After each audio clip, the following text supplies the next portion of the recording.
So good evening, everyone. Welcome to our May 24th Town Council meeting. Madam Clerk? This is to inform the general public that this meeting is being held in compliance with Section 5 of the Open Public Meetings Act, Chapter 231, Public Law 1975. The annual notice was emailed to the Star Ledger and filed in the Township Clerk's office on November 24th, 2021, and published in the West Orange Chronicle on December 2nd, 2021. Councilwoman Matute Brown? Present. Councilman Rutherford? Here. Councilwoman Williams? Present. Council President McCartney. Present. So this is our first in-person meeting. According to, we are in person because the CDC has 3 zones. We are currently in a yellow zone. Hopefully we can stay there, but with the numbers increasing. If we, I guess, emerge to red, then I imagine we go back to Zoom. Yeah, there's basically, there are, according to the CDC, they've broken down the situations into 3 categories, as the council president said. There's a green section, which is a very low section, and there's a yellow, which is the middle, and red, which is the hottest section, I would guess is the best way to put it. We're in the middle section right now. There are no masking requirements. However, anyone who would like a mask, there are some here, are certainly welcome to wear a mask, and encourage you, if you have any doubt, to do so. Also, there's no requirements for social distancing. However, we have plenty of room, and anyone that feels the need, certainly please do social distance. So that's the rules we're under now. If we should move into the red, we'll talk about and discuss what those alternatives will mean. But as of tonight, we're not. Also, I wanted to let everyone know that one of our council persons this evening had an exposure, or has had exposure, but is testing negative, and when wearing a mask. Councilman Rutherford, and he asked me just to let everybody know, so for disclosure purposes. But he has had discussions with the health department, and the township feels that he's taken the necessary precautions and is comfortable with him being here this evening. And thank you, Madam Clerk, for providing the masks if anyone does want one. I really wanted to start the meeting with continuing our prayers for the Ukraine, but to also thank the police department. We have a resolution on our agenda this evening that the police department has elected to donate the following items to the Ukrainian Congress Committee: 40 body armor vests, 27 rifle plates, and 8 flak jackets to assist in the efforts to keep their country safe. So thank you for that. And I do not see the chairman of the Environmental Commission, Mike Brick, was on our agenda this evening to talk about 2 grants. Just yesterday, I had submitted a grant for Sustainable Jersey as the coordinator for the township. A few months ago, this was based on a feasibility study that was done by the Passaic Valley Sewer Commission for stormwater management. There are dozens of sites in the report. The grant that we submitted was from Sustainable Jersey, and it is to put bioretention rain gardens at 5 public schools. We're hoping that this will be a successful community build so that we can continue with some of the other sites that are listed in the study. And we also received a grant for from New Jersey American Water. 2 years ago, it was to clean the west branch of the Rollway River, to clean the debris, to keep the water flowing. An Eagle Scout asked if he could assist, took it on as an amazing project. 63 bags of garbage were collected by Sean Cox and the community community volunteers that helped clear the west branch of the Rollway River. So this grant that we just received is phase 2 of that project. And At tomorrow night's Environmental Commission, we'll figure out a time frame to put 2 of those grants and organize our community volunteers. Mike's not here, so thank you for that. Council liaison? Okay. Councilman, we'll go in alphabetical order. Councilman Rutherford? Any reports? Councilwoman? So Williams. thank you, Council President. I just wanted to publicly acknowledge and send our condolences to any of the members.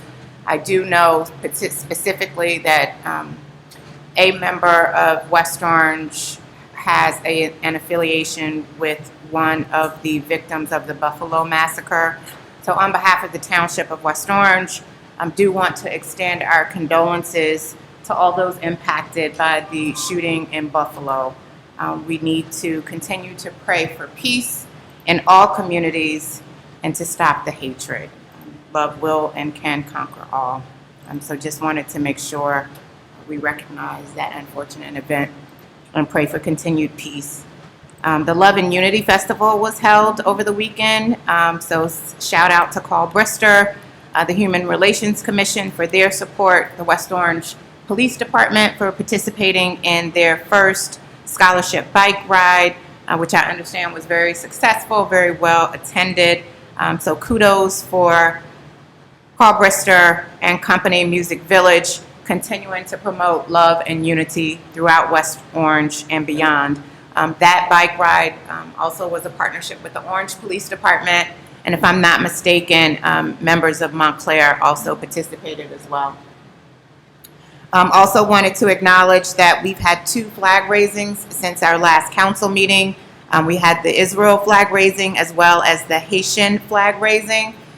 So again, just showcasing the diversity in West Orange, and kudos to the Human Relations Commission again, Elizabeth Milham for putting together and orchestrating the Haitian flag raising in conjunction with, and if my colleagues will help me, with the lady who always supports the Haitian flag work. Thank you, thank you. And then as far as the rent leveling board is concerned, we held a meeting 2 weeks ago, and we completed the hearing for our first case that was brought before the rent leveling board, and if I dare say, probably over 20 years.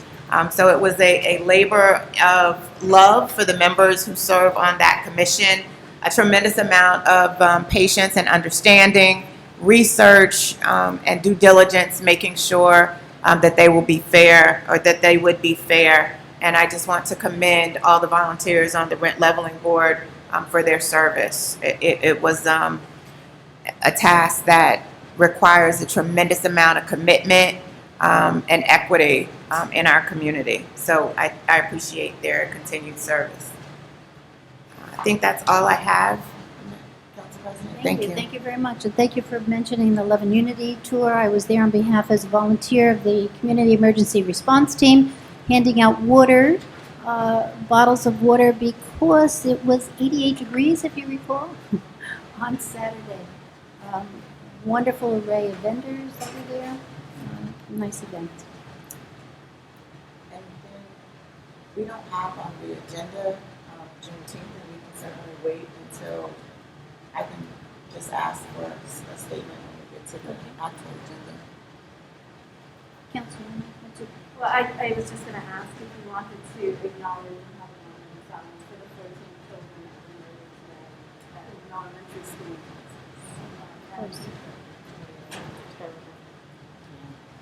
Let's Thank do you. that. Mhm. Any more details? No, they're still just coming. It's just a tragedy that we live in a nation where we want to protect unborn children by controlling the rights of women to choose, and don't really do much to care for those who are living. And I understand that you don't mix government and church, but we have the benefit and the pleasure of having a pastor serve with us as a colleague. And I'd just like to ask that he say a prayer for peace for our community and beyond, so that the fighting, the killing, stop. I apologize for putting you on the spot, but I know you have to always be ready. Thank you, Councilman Williams, Mr. President. Yeah, I echo those sentiments. Certainly as a parent, these kind of things do hit home. So if it's all right, let us have a word of prayer. Heavenly Father, we come now, dear God. We thank you, Lord, for what you've already done. We pray your blessings upon everyone affected by gun violence everywhere, especially those in Texas right now. We pray your peace and comfort for the families, the parents and grandparents that will have to bury their children in the coming days. And we trust, dear God, whatever the faith, and even if they have no faith, that you will show up mightily in their lives, that you will bring them a peace that surpasses all understanding. And then, dear God, inspire those of us that have the heart, willingness, the power to change the gun laws so that this does not happen again. This is our prayer. Use the village that is your elected officials everywhere to stand up in a way that makes sense so that we can stop the senseless killing of children. Amen. Thank you. Amen. Thank you very much.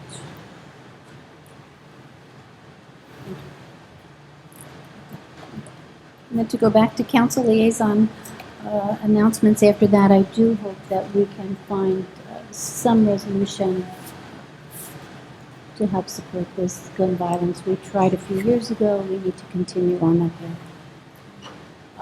The planning board will meet next Wednesday, June 1st at 7:30.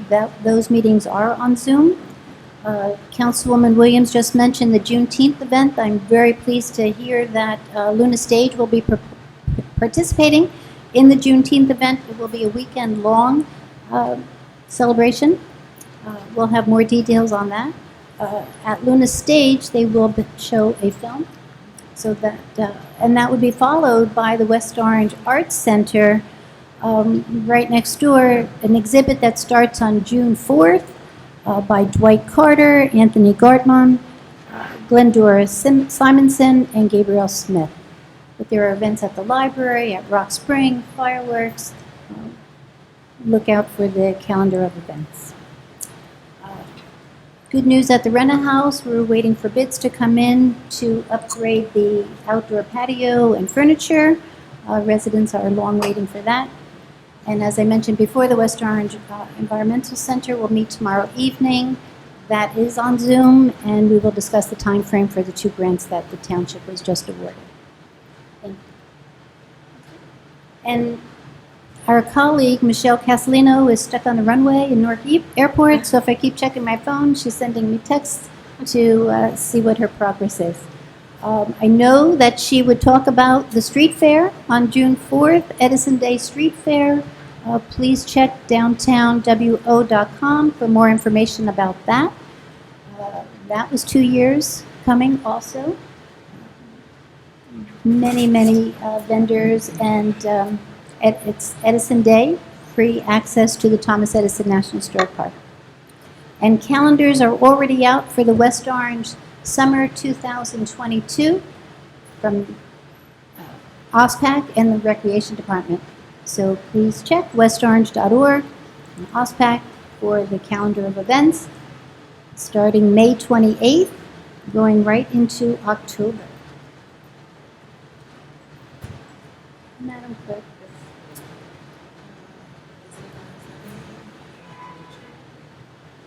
Does anybody else have anything? No.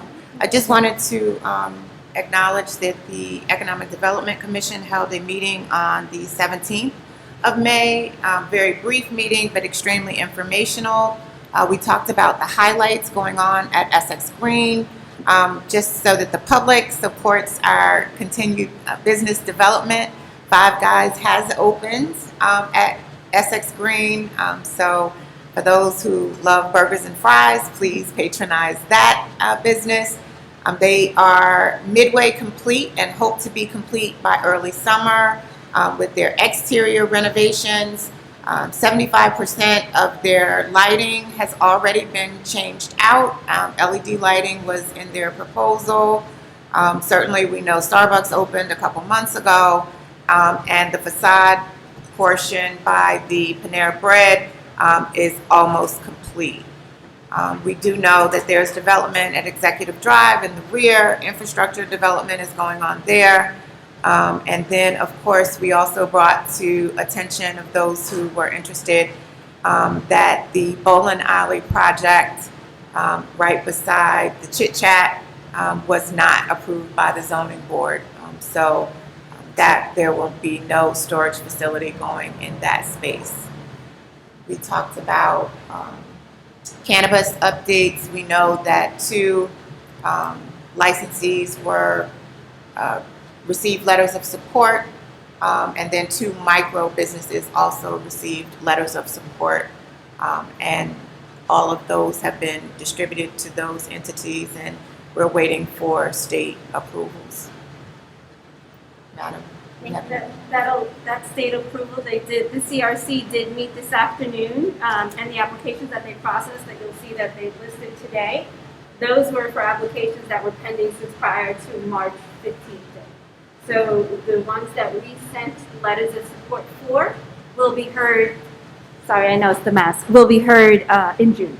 So we should have something back on or before then. Thank you for bringing that up. Council. Absolutely, no problem. Thank you. Thank you. Sorry I wasn't able to attend that. Madam Clerk? Yes. This is to inform the general public that this meeting is being held in compliance with Section 5 of the Open Public Meetings Act, Chapter 231, Public Law 1975. The annual notice was emailed to the Star Ledger and filed in the Township Clerk's office on November 24th, 2021, and published in the West Orange Chronicle on December 2nd, 2021. Councilwoman Matute Brown? Present. Councilman Rutherford? Here. Councilwoman Williams? Present. Council President McCartney? Present. Will everyone please rise for the Pledge of Allegiance? I pledge allegiance to the flag of the United States of America and to the republic for which it stands, one nation, under God, indivisible, with liberty and justice for all. The council is now in their public meeting. Thank you, Madam Clerk. We start with public comment. If anyone has, yes, sir. Oh, yeah, right up here. Thank you. And start with your name and address, please. Welcome. My name's Karen DeAngelis, and I live in Can you- Crestridge. Can Can hear you me? speak up, please?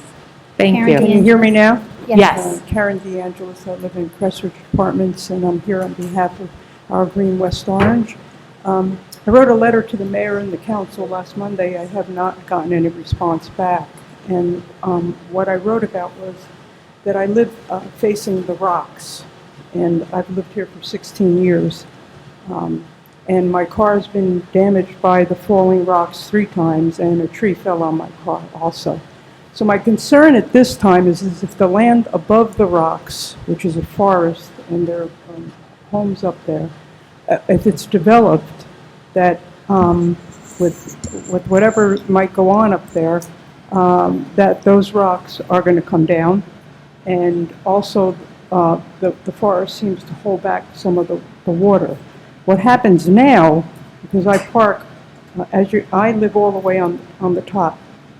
As you come around, the trees to the left, the soil gets so wet from all of the rain we have that the trees are hanging into one another. And the rocks continue to fall. They mitigated them a couple of years ago. It helped a little bit, but what happens is when the rocks fall, they're coming down. There's a fence right in front of my apartment, and then when the rocks come down, there's a lot of foliage which helps them prevent to get into the driveway where our cars are. So I'm here to ask you to do something about that and to vote against, because I've seen surveyors out there on the street taking measurements for the area above, when you can see it from Mount Pleasant Avenue. So my concern is that I don't want to happen to our apartments what happened on Northfield to the Joel Lynn apartments, and and damage to not only the cars, but because a lot of people walk the complex. Also, I'd like a response to the letter that I wrote. I don't know if any of you have read it. It was sent to the council and to the mayor. I'm a constituent. I vote in municipal elections, and I'd like some kind of response. Thank you, Ms. DeAngelis.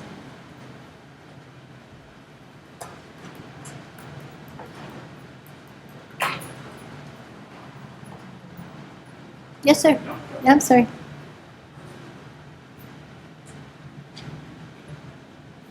Welcome. Thank you.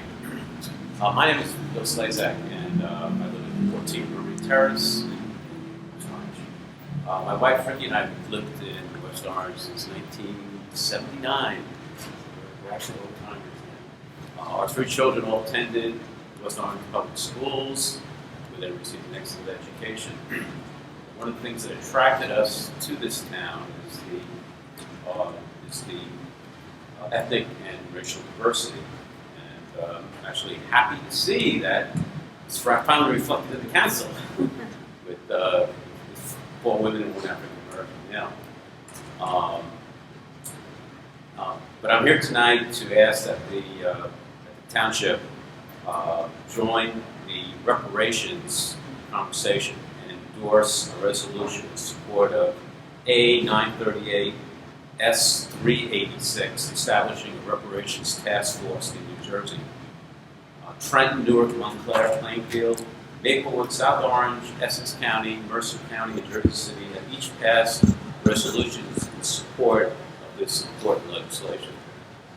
New Jersey's history of slavery and generations of structural racism that follow are directly tied to the vast racial disparities today, which are among the worst in the country. The median net wealth for white families is $322,000 compared to $17,700 for black families. Clearly something is wrong with this picture. As one of the most diverse towns in New Jersey, it is important for West Orange to support this effort. We are proud that last year West Orange honored Anthony Thompson, a resident former enslaved person. Very few formerly enslaved persons own property like Mr. Thompson. West Orange's support of this legislation will help further justice in our lives. This task force will gather experts from around the state to study New Jersey's often overlooked and deep involvement in slavery, its aftermath, and structural racism that has endured, and that manifests in some of the worst racial disparities in the country.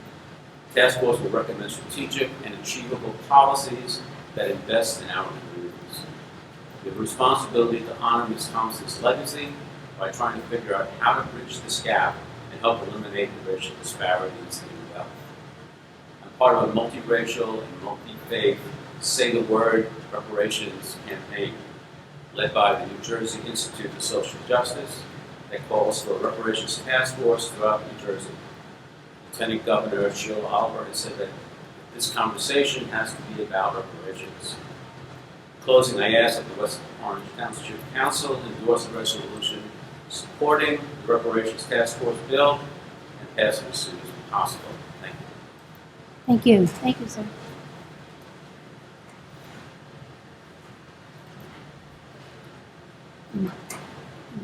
Hello, my name is Stephen Mintz. I'm a resident of West Orange. My son and his wife and my granddaughter live in West Orange. I'm simply here to express the support for the bill that Mr. Slazak just described. Thank you, sir.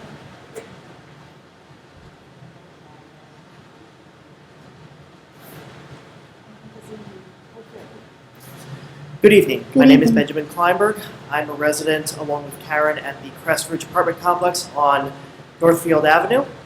I'm also here to express my concerns about the potential development of the forest above the apartment building where I live. I live in Building L, which is directly below the cliff, and I have seen rocks fall down, as well as Karen has.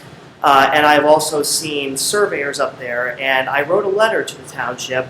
this last week and was told that until there is an active threat of development, really nothing could be done. But at this point, there really is a genuine threat of development up there. And I'm very concerned for the safety and well-being of myself and others in my community, as I do recall back in October the Ron Jolin incident where a cliff was developed and it collapsed onto the building, and about approximately 50 residents lost their homes as a result of that. So it is at this time that I can only beseech the Township of West Orange to purchase the land directly above Crest Ridge Apartments to prevent another atrocity like this from occurring. I sometimes, from the response I received to my letter, I sometimes have to ask a would you rather question, which would be, would you rather purchase the land, prevent another Ron Jolin incident, and save hundreds of people, their homes, their lives, and their property, or do nothing and have a potential second lawsuit which could be more costly than simply purchasing the land? So at this point, I'm very concerned about the potential development up there, and I'm really hoping and at this point entreating the township to please purchase the land to keep the residents of Crest Ridge safe, secure, and give them peace of mind. Thank you. Thank you, Mr. Feinberg. Joe, I know your hand was up a few times already. Thank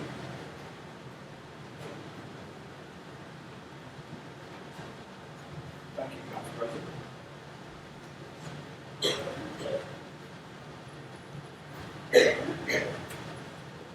Joe Krakowiak, Grandview Avenue.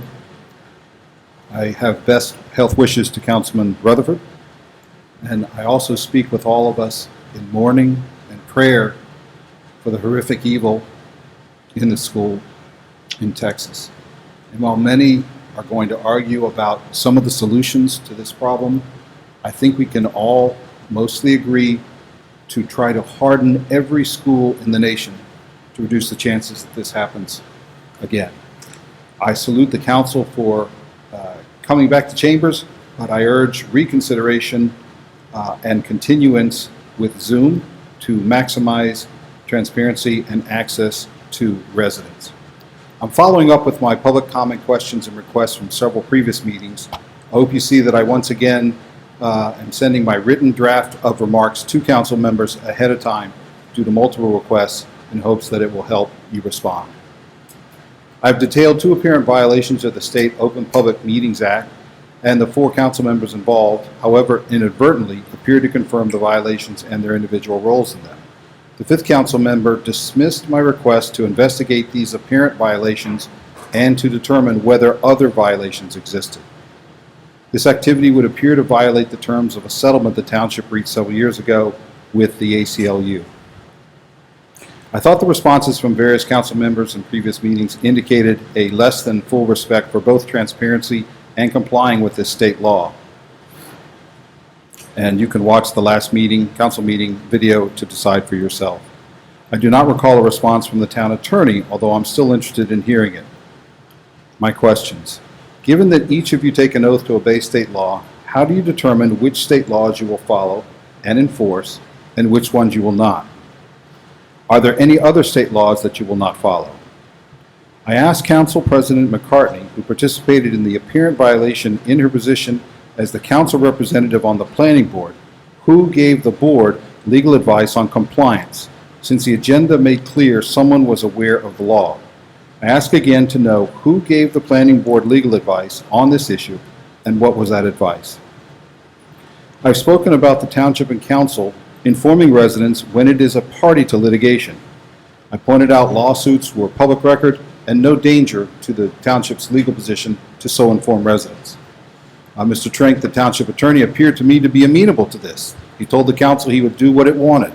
He downplayed this litigation, calling it slip and falls, although I will point out residents were not told, for example, about the $50 million lawsuit by Prism over downtown redevelopment, which cost taxpayers a $12.5 million settlement, or even my lawsuit in which I alleged violations of the Open Public Records Act and won a settlement and transparency of the budget meeting recording. I once again ask each council member to tell residents where they stand on this request. Do you say yes or no to telling us of litigation, the case number, the styling, and the court. And please start by informing residents where the mayor's vaccination policy, which has resulted in lost jobs and lost wages for many township employees, uniformed and ununiformed, stands, and what legal matters have arisen because of it and their status. My understanding is that 2 impacted police officers have recently resigned. If that's true, please provide the number of police officers now on the force. The council appeared a few meetings ago to agree to pay Mr. Gross, the township business administrator and CFO, under a contract for more than $250,000 this year. The contract appeared to provide him at least $253,000 this year. This was after last year granting him a raise of 25%, or nearly $46,000, to more than $225,000. Please tell residents exactly how much council approved as his salary and other cash compensation this year, including the monetary value of other provisions that have not been disclosed monetarily in public yet. Please provide his deferred compensation. The contract, quote, in an amount equal to the IRS maximum special 457 sub B catch-up deferral in an amount equal to 2 times the IRS maximum elected deferral for the life of the contract. What is the dollar amount of this over the life of the contract, and why wasn't it specified in the contract? What was the total monetary value of this contract, rounded off to the nearest dollar? For tonight's agenda, Resolution 142-22, what is the estimate of the cost of improvements proposed to Minish Park, given the engineering bid proposed is $43,000? Also, on the town website, Minish Park is identified as located in Cedar Grove in the map text. Does anyone know anything about this? Resolution 143-22, fireworks at Rock Spring Club. Is the town providing funds, and if so, how much? The rebidding on the library construction contract, what changes were made to the original bid specifications, and what was the result compared to the initial bid? And just one more reminder, and some of you have not actually bid in person, so you may not know this, but it's really important in the council chambers to keep your mouth near the microphone. Thank you. Thank you. Yes, sir.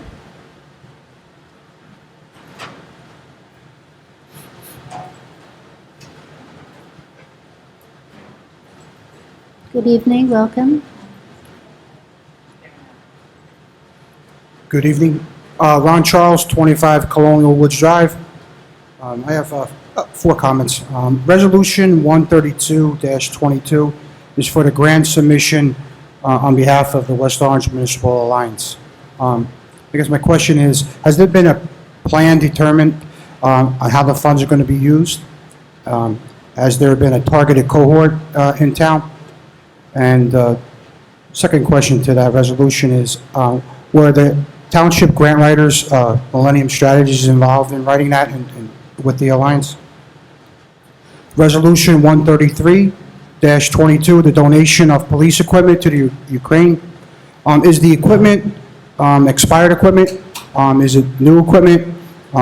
If it's expired, can you provide me with a point of contact? Because my department, we have, in the past, we have donated similar equipment for K-9 units in the Army, so I would like to donate my department's equipment as well if it is expired. Resolutions 136, 137, and 138-22, it calls for the exercising the second one-year option for the contract for tree services. To me, we're a little bit behind doing that. It's 5 or 6 months into the current year. Last year, we waited 6 months. I think we could do a better job of contract management on that. Probably should have been done beginning of the year or the end of December. So there's really not a question, just a comment on that. Resolution 143-22, there's an application submitted by August Santone on behalf of Garden State Fireworks for the Juneteenth celebration. Is that a celebration that's open to the public, or is that something that is a private event? And the last thing is more of like a housekeeping. On Resolution 142-22, the resolution for the COVID-19, I guess they left off the word memorial. So I guess on the last paragraph, they just put COVID-19. The top part, they did that. The last paragraph, they left off memorial. That's all I have. Thank you. Thank you, Mr. Charles. Any other comments? Yes?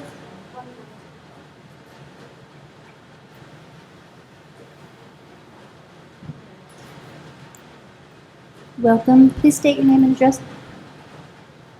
Hi, my name is Melinda Prather. I'm at 200 Mount Pleasant Avenue at the Crest Ridge Apartments. And like my neighbors earlier, I'm very concerned about the possible development of the forest above the crest of the cliff. My building L is right beneath that. If there's a landslide, like at the other apartment complex on Northfield, we will be directly hit. It's not just loss of property or destruction of property that I'm concerned about. It's potential for bodily harm, death. And basically, I just want to urge you to do whatever you can to stop the development of the forest above the cliff. Because I'm personally scared. So I would appreciate if there's anything you could do, possibly purchase the land to keep it as a preserve and save Crest Ridge. So thank you for your time. Thank you. Any other questions or comments? Yes, sir?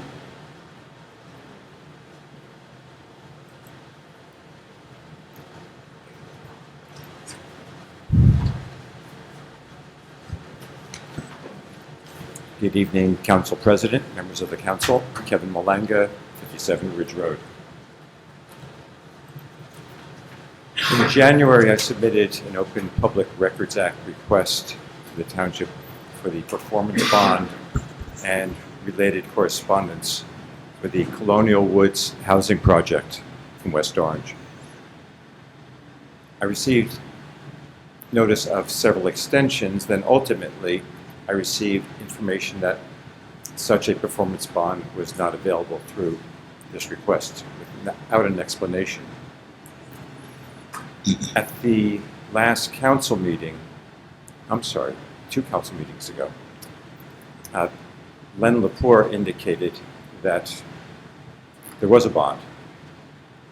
I immediately sent an email, that is the next day, requesting the bond, requesting the correspondence. I put Ms. Carnival on copy as a courtesy because I wanted her to be aware. And I have not heard back. I sent a follow-up email last week to Mr. Lepore again with Ms. Carnival on copy. I have heard nothing back. So I'd like to know, is there a bond? If so, may I please have a copy along with the correspondence? If there is no bond, then I think it's incumbent on the council to investigate why there's no bond. Related to that is the fact that all the trees on that site were cut down. None of the trees that were scheduled to be replanted have been replanted. And I think that the citizens of the town, especially the residents of that area, should know what's happening with that. Why were all the trees cut down? Why have no trees been replanted? And what is causing the flooding of the properties that are next to Colonial Woods Drive? Neighbors have complained to Our Green, West Orange about the flooding. Those neighbors have contacted the engineering department to no avail. Something should be done to investigate why there's flooding. A stormwater detention facility was meant to be constructed. It's either functioning properly or it's not. If it were functioning properly, they shouldn't be flooding. So I would ask the council to please investigate that. I would also ask the council to please consider town council meetings both here in the council chambers. It's nice to see you all in person, and also with a facility for Zoom conferencing. I understand from a chairperson of one of the local commissions that the mayor has committed to providing audiovisual equipment for those commissions so that they can have both meetings in person along with the ability to have a Zoom conference.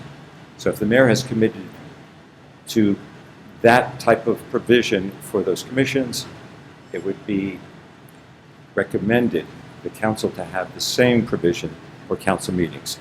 I think that we've seen increased participation in council meetings. I think that you've seen increased concern for issues in the township as a result of those council meetings. And I liken it to mail-in voting. Many people are objecting to mail-in voting, but mail-in voting is here to stay. It enhances participation, and it's convenient for the citizens. So I urge you to consider that. Thank you. Thank you. Yes.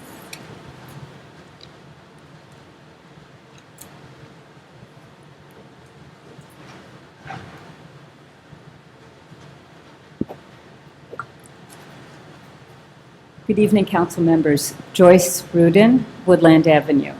Welcome. I have two questions for the council and for the audience. The first question is, how many of you believe that trees hold back water? And if you believe that, please raise your hand. And for the council? Okay, so science tells us that an average tree stores up to 100 gallons after a rain event.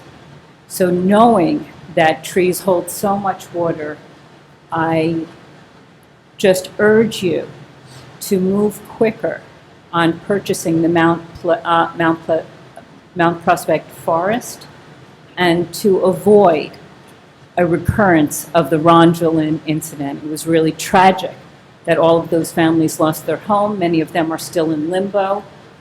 And I don't think that West Orange residents have the stomach to go through this again. I don't think that the administration would like to go through this again. And I urge you, as surveyors are actively walking the land and the residents that have spoken tonight have seen them, that you move quickly on that. My second question is, how many of us believe that we are still in a pandemic? With a show of hands. Okay. Many people believe, and science tells us, that we still are in a pandemic. Dr. Fauci spoke to Princeton University yesterday and said we're still dealing with this. Given the fact that we are very much dealing with COVID, I wonder why we would not pursue the option of having the hybrid option. I know that just about a month ago, I believe, or a few weeks ago, one of our council members would not have been able to attend the council meeting had there not been a Zoom option. I think it's great that you guys are back in person. I think it might facilitate, dialogue between the community, but I think that you also have to remember that there are many, many people out there who cannot attend for a number of reasons. For their own disabilities, because of their age, because they may be caretakers of young people or elderly people or vulnerable people, or just because we're all really busy. It just made it a lot easier for people who want to just be able to jump on and see what's going on in our government to jump on. The hybrid option is being used in townships throughout New Jersey. I did a brief Google of this. It's happening all over. If this is something that can be done and is being done in other towns, why is the Township of Innovation not doing this? It just doesn't look good. It makes it look like you guys are trying to close us out of being able to participate, to hear, to know what's going on. I mean, it's a lot for every single person here to come down, and I know that there are some people in the audience who are terribly afraid of being here because of the pandemic. So I urge you to consider the option of having a hybrid situation so that you can meet in person and people can come, and there can also be a screen where people who are at their homes or in their workplaces can attend. Thank you so much. Thank you. Any other comments or questions?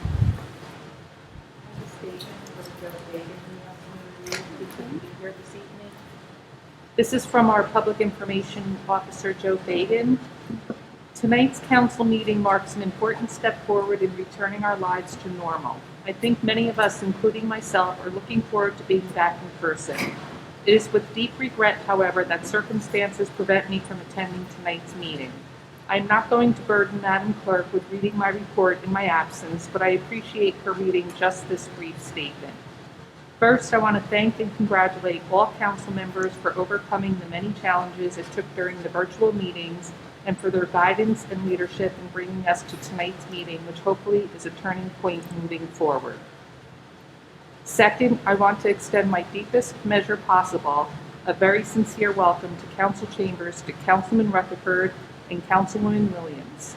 Since their election, this is the first time that they are able to take their seat at the dais in council chambers as elected officials. Congratulations on this special occasion and best wishes to all council members for a great meeting on your first night back. So, thank you. It's on behalf of Joe Fagan, our Public Information Officer. Yes, before we...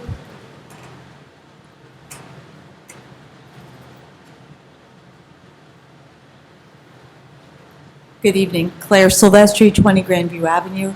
I just wanted to echo some of the remarks of Ms. Rudin about perhaps investigating a hybrid option for the council meeting. Mr. Gross knows that I've always been the one I've been talking about being able to hear in the council meeting, especially during the summer months when the air conditioning is on.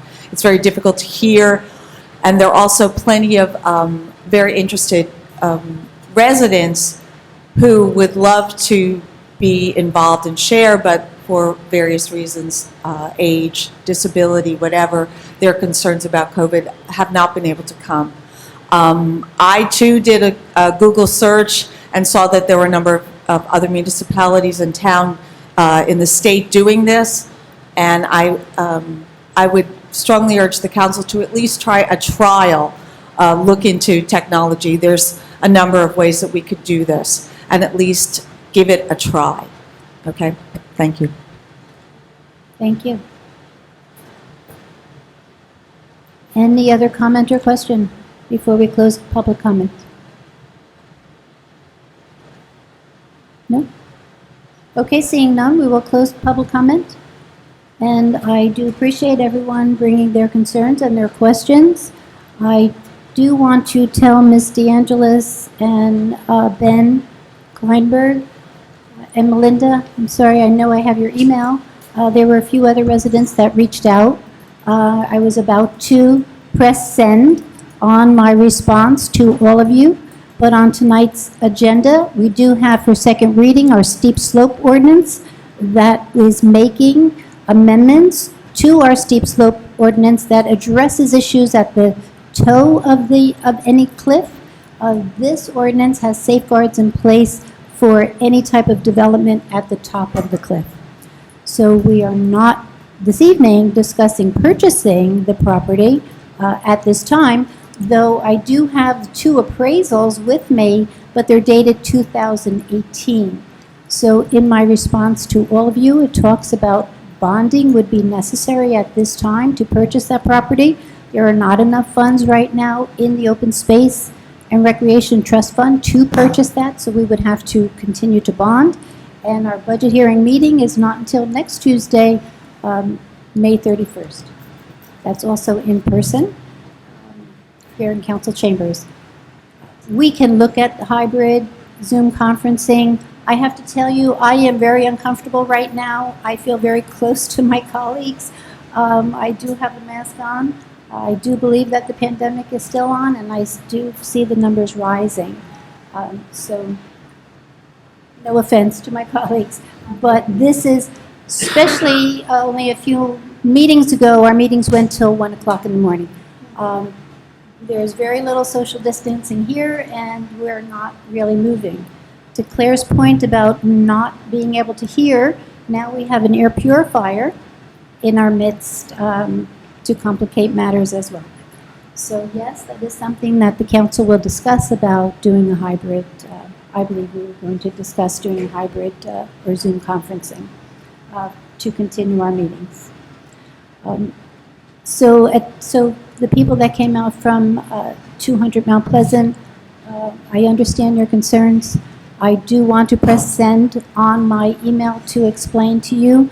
I do hope my colleagues do vote yes on the steep slope ordinance because there are so many safeguards in this ordinance to help with the concerns that you have raised.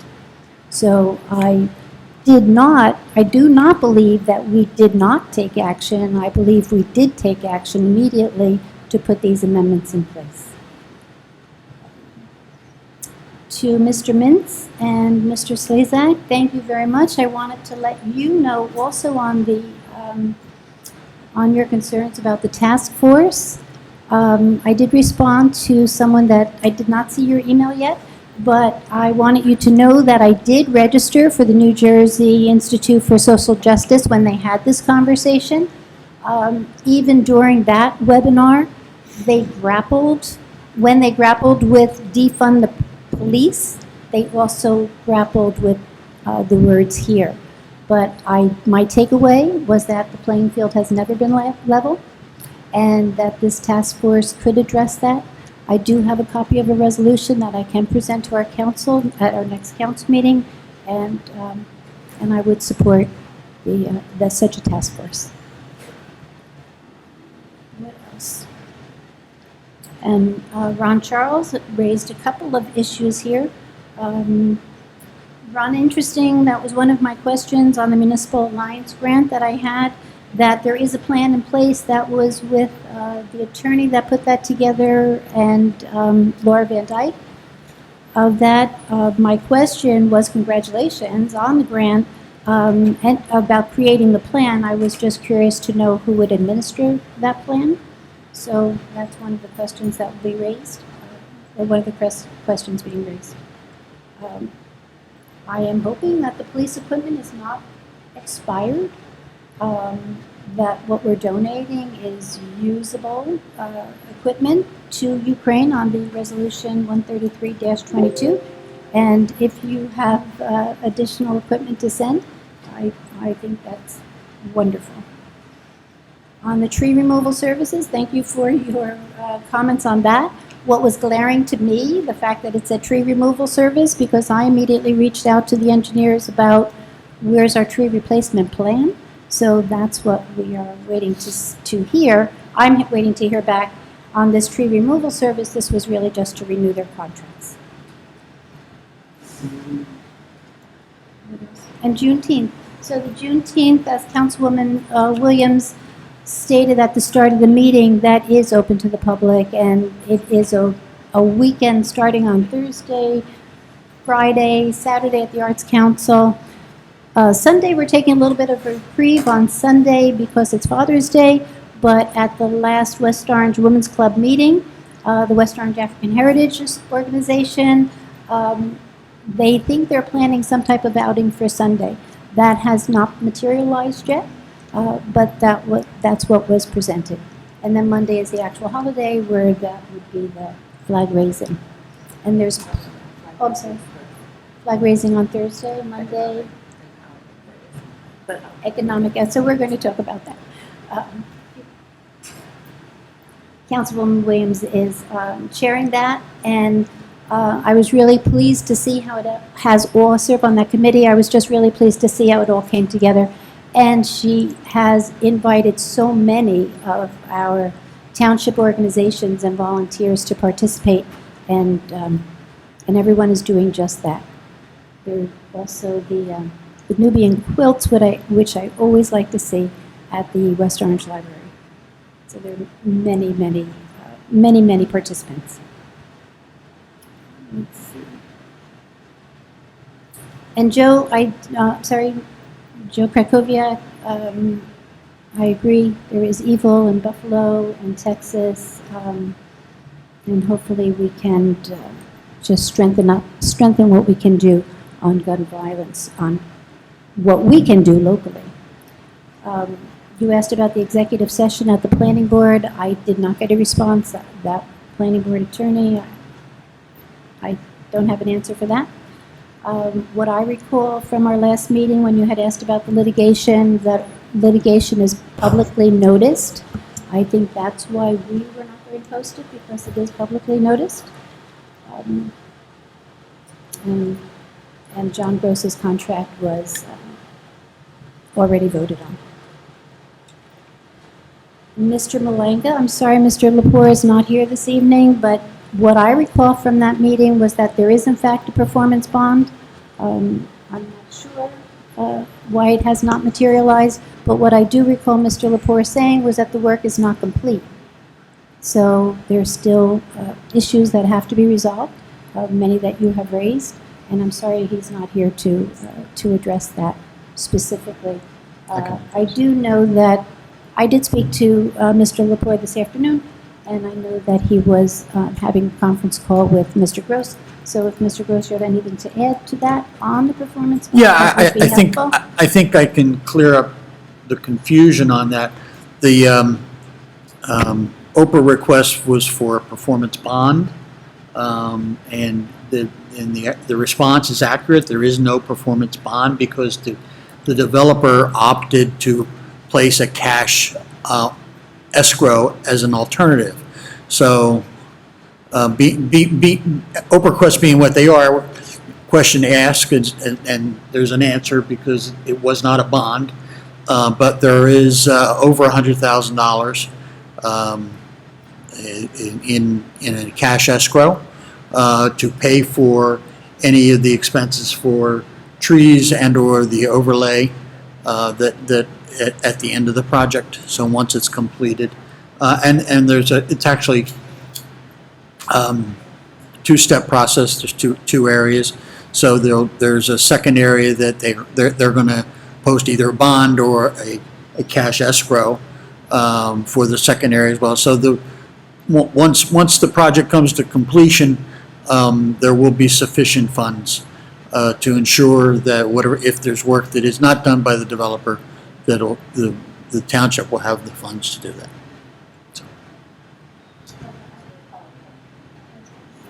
Councilwoman Matute Brown? Thank you for that explanation, because that was really not what I understood during the last meeting when Mr. Lepore was here. I thought that he said that there was one. So can you tell me, and obviously you are not in the developer's mind, so I don't expect you to completely understand the rationale, but the practice of doing a cash escrow versus a performance bond, what is the rationale behind that? Well, frankly, for us, it's much better. A performance bond is an instrument that is where a developer pays a certain fee to an insurance company, and that if things go sour, then we would then have to go to the insurance company to get the cash and convince them to do it to solve the problem, and that is not always an easy task. I've been through numerous situations in my career where we had to deal with bonding companies, and it's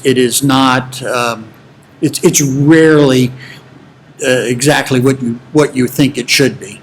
However, when we have cash escrow, then we have the money in our hands. We can be pretty assured that it'll, as we imagine the situation should end up, is the way that it will be. So it's actually much more beneficial to us. So, and just to clear up the issue, there on a practical basis, and I can understand why Mr. Lepore might answer the question the way he did. In their mind, in many people's mind, they're the same thing. They're not, but as a financial vehicle, they're not the same. But as in the effective part of it is pretty much the same. So that I think Mr. Lepore was responding based from a practical point of view, whereas when we respond to a Oprah request, we have to look at what is requested and answer questions based on what is requested. What is asked for. So I feel bad about the confusion about it. It's just one of those things. It's okay. I certainly appreciate that, because I do understand and liken your comparison to something that we've, unfortunately, some of us have had to file with our home insurance companies, right? Where you've got X amount of dollars in claims and what have you. So The last question to that is, as a follow-up, what's the trigger for the second cash escrow? I think you mentioned the second. Yeah, cash escrow. once the first part of the project is done, then the second part would be, and they have to, before they can start the second part of the project, they have to put up additional escrows. Do we have an anticipated date for when they're going to start that second phase? I may speak I know like it's on the spot. I know exactly all the details. I don't. And know. I'm happy to admit that, but I'll find out. I can find out. I'll follow up in an email. Just curious. Okay. Thank you, Council President. Thank you. Thank you, Mr. Gross. I also wanted to say thank you to Mr. Slezak also for bringing up the historic marker. We do have the historic markers again with our public information officer and our official historian, Joe Fagan, putting historic markers along our Main Street corridor. So thank you for that. And you also mentioned the diversity of the council. At our last council meeting, I mentored a Montclair State intern who was working with me on the Sustainable Jersey recertification application for the township. And the category, the priority action that we were working on was diversity on our boards and commissions. And the findings were that our boards and commission reflect our community and they match what our census data shows. So I press submit on our recertification application Sunday evening just before midnight when it was due. So thank you for mentioning that. Would you like to continue, Councilwoman Matute Brown? Any other comments? Sure, and I'll just cross off the answer to the performance bond. I hope, Okay. Mr. Malanga, Thank you. that was an answer that was satisfactory to answer your question. As I understood it, I was also confused the last time. But am going to follow up with an email just so that we understand what the second phase is, how that's triggered, and so forth. The hybrid option that you mentioned, Mr. Malanga, I'm staying with you because that's just what we were talking about, Colonial Woods. I do prefer the hybrid option. One of the conversations among the conversations that Mr. Gross and I have had when I have broached the subject with respect to the greater participation, we're able to, obviously, if you're here, we're counting heads. If you're on Zoom, we have a number, and that number is typically on Zoom anywhere from 20 to 27 people. Participants, with not including us. Sometimes we're here as we are. Other times there's 2 or 3 people in. So I do hope, and we have been talking about it. I don't think that any of my council colleagues are opposed to that. I know Councilwoman Castellino the last time did say she does not want to do that, but that's a collective decision. And I say that to say that that is a discussion that we all have to come to an agreement to. As I raised the last council meeting, my only concern would be that if someone is in public on Zoom and there is public participation, how do we have them participate? I know when the Board of Ed was having the hybrid model, if you will, there was no public participation during the time that they were being live streamed. However, they did have public participation in advance. I don't really like that because it does leave room for human error. And I would hate for someone to have submitted something and it gets caught up in spam or whatever it is, it's missed, and then their voice is not heard and they would feel that they were being silenced, if you will. But that is a discussion that we are continuing to have. I'm having that with Mr. Gross probably ad nauseum, but it's something that we all have to decide to do and how to do it. I don't think, going back to the way we used to do things after this COVID reality, so many companies have done so many things differently. I don't see why we cannot give everyone that accessibility. It does provide greater ease for those at home to be able to participate. So I do support for those who have asked about the hybrid option. I look forward to being able to have that option. Ms. Rudin, I didn't raise my hand when you asked about, are we in a pandemic? I'm sitting here with a mask. I think she's already gone. To the residents of the Crest Ridge, I remember visiting one time a friend at Crest Ridge a couple years back and being by the pool. You're all brave souls for living right there because that cliff is tremendous, and quite frankly, looking at it is very dizzying. I have advocated, still do support the purchase of Ridge Road for us. You know, when we're looking at the cost of losing the revenue, which is about $40,000, I believe, annually of revenue, the way we are, our climate nationally, well, globally, is turning, doesn't really give us the luxury to look at the loss of revenue when that forest provides so much to the rest of all of us. Not just because we live on that street, but it just does provide oxygen and just all of the needed root absorption in that area. So I would like for the council to reconsider the position, and let's be creative now that the budget is coming up and find ways to, if we do decide to acquire that property, that we make up the revenue in other places. As we are growing and we are developing, we can be creative in how we're doing that. And there were many emails, and I've gotten through some of them, but not all of them, so I apologize, but you will be receiving my response as well. So let's see who else. Bill, Mr. Slack, thank you for coming and talking about the reparations bill that's before the Assembly.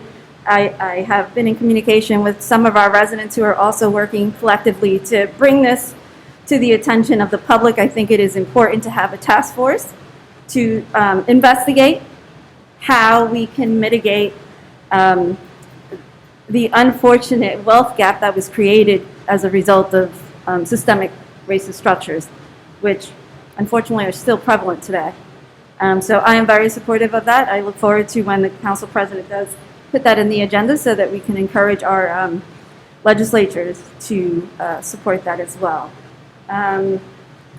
Mr. Kukovic, I did just log on to my email. I do see that you sent the email at 5:14. I was traveling from Trenton. As you know, I work in Trenton. So I'm going to try and quickly, I just perused them.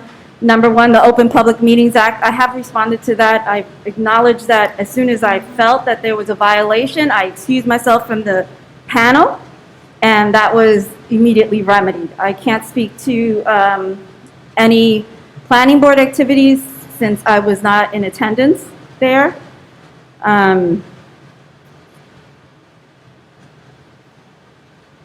You asked the question about what laws do we obey and which ones we don't. I can't speak to for the rest of the council, but I take my oath very seriously and honor all of them, which is why when I felt that there could have been even the mere misperception of a violation of the Open Public Meetings Act, I excused myself.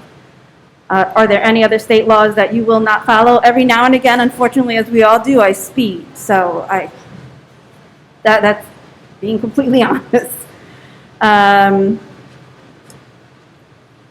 You asked a question of Council President that she responded to already. With respect to the litigation, when you initially brought this up, I did respond, and Mr. Trank said it's up to the council. My position on that is that, as you well know, our staffing here at Town Hall is slim. It's very slim. I don't feel that the resources that it'll take to upload, to create a document, because it's not a matter of scanning just everything that we have, to create a document, to make sure that it's uploaded after it's reviewed so that everyone knows that there's a lawsuit. I think that those energies would be better expended at the tasks that they have according to their jobs. Now, as you know, Oprah is available to everyone. If there's lawsuits that you've heard about that you want to inquire about, you know, that's always open to you. But I don't think that that's a good way to expend our staff's limited resources by posting every time there's a litigation. Now, I think that depending on the nature of the litigation, if any of the council members on their social media pages want to keep a running list, I don't see why not. how much we delve into that is kind of a gray area because we don't want to violate any attorney-client privilege or anything we shouldn't be discussing if it's something that's being negotiated. I don't know where we are with the mayor's vaccination policy. I know that all of our personnel, both uniform and non-uniform, that were placed on leave are all back. I do understand that there have been 2 resignations from our police department, which is really very disheartening for me, particularly since one of them, is a female and a female of color. Having women join the force is really a challenge statewide or nationwide. So that is very painful to learn about. I don't know how many officers are now on our force. I think that's up to Mr. Gross to find out and get back to us, unless you know off the top of your head the count, wherever we were, minus the 2 resignations. If there have been 2, I know of 1. Yeah, there have been, but there's also been some retirements, so the exact, I don't have right on the top of my head exactly what our staffing is. It's somewhere in the 90s, but I certainly could get that for you. We'll circle back to that at a later time, but I am disappointed that we have had those 2 resignations. I can't speak to Mr. Gross's contract to answer your questions, Mr. Kukorviak, because I did vote no on that contract. I didn't have any fiscal information, any financial impact studies. I just felt that it was not, we didn't have enough information to make a decision, particularly since it was well in advance of our budget hearing. So I voted no.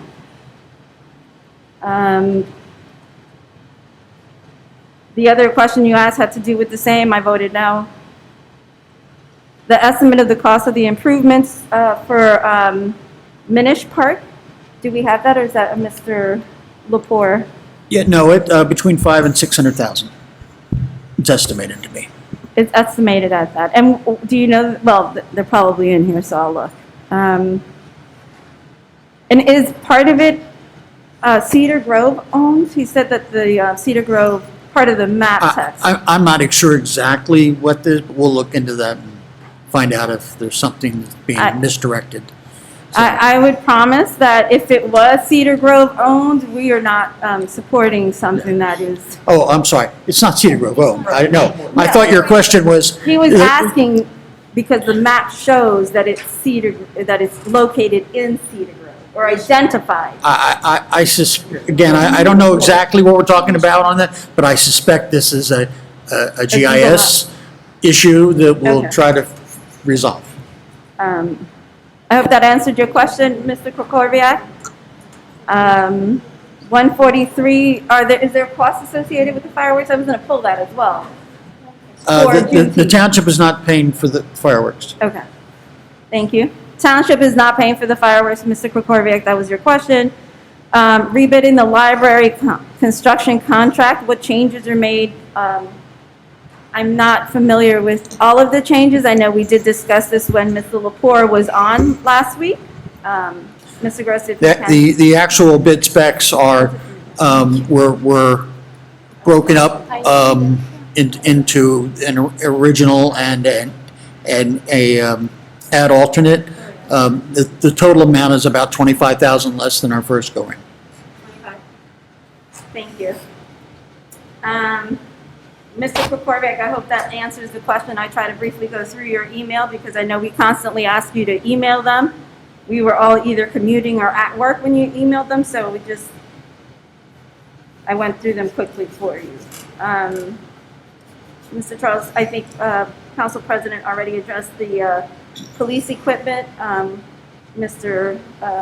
Gross will look into see if they're expired. I seriously doubt that. I would trust that our police and fire personnel would not be giving away expired. There are dates. It's like almost like a use by date. Yes. Although those dates are very, very conservative. What we're sending and what most people most departments are sending is equipment that would not be used and don't meet the standards here in the United States. That does not mean that they're in any way faulty. They're just not technically, from an insurance point of view, something that we would use, but we have them for emergency purposes, and certainly sending them over to the other side of Europe is an emergency purpose that's legitimate. So, and we'll be happy to make the contacts for you to contribute whatever else, you or anyone else for that matter, we'll be happy to do that. So, most everything, the fact that somebody has something that's out of date, as long as it's still functional, it still can be sent. Okay, perfect. And we just spoke about, Mr. Charles, that the township is not paying for the fireworks at the Juneteenth display. And that's it for me. Thank you, Council President. Thank you, Councilwoman Matu Brown. And I see that the email was received at 5:14 or 5:13 when I saw it, and I was still at work, so an hour before a council meeting. Unless you read them at the council meeting, does not give enough time to respond. Councilman Rutherford, we're still in alphabetical order. Next time, we're going to reverse the order? Okay. Thank you, Council President. I'm going to go out of order because I want to go back to the performance bond issue. I did follow up with Lenny, and he did, Mr. Lepore, and he did tell me that it was a cash escrow and not a performance bond. And he said that they would research all the details and provide that. And I've not gotten that. Can you find that out for us, Mr. Grover? Yeah, I actually have an email that Mr. Lepore sent me late this afternoon. I have not had an opportunity to commit it to memory, but I will be happy to forward the information onto the council. Thank you. And is the cash escrow in the same amount as the performance bond would have been required? I don't know the particulars on this. Generally, the answer is yes. Generally, that when this occurs, it's, I'm making up a number. It's supposed to be a $90,000 bond. Especially in the last 10 years. Maybe not so much in the next 10 years, but the interest rates are so low that people, rather than pay 5-10% for an insurance bond, they'll give up whatever the minor amount of money of interest that they were getting by posting a cash bond. So, but yes, I believe normally it's dollar for dollar. Okay. All right. So thank you. I'm going to look forward to that email from Mr. Lepore. Ms. DeAngelis remarked, as others did, regarding the Mount Pleasant Forest. I want you all to know that I am also supportive of preserving the Mount Pleasant Forest for a host of reasons, not the least of which is the risk it poses to the families that reside just below the cliff. And I think the commentary regarding the steep slope ordinance, I think the approach is wrong. I don't think it has to be an either or. I think the steep slope ordinance is important, and I think we should support that, and I certainly will tonight. But I think we should look at it as a both and. We can have a steep slope ordinance, and I think we should also preserve the Mount Pleasant Forest. And so I don't think one outweighs the other, and I think both of them need to be pursued. And I hope that as we go through our budget workshop and going forward, we can find the funds that we need to preserve the forest. Mr. and Mrs. Slezak, your commentary, Mr. Mintz as well, your commentary is it is reflective of one of the reasons why people love West Orange.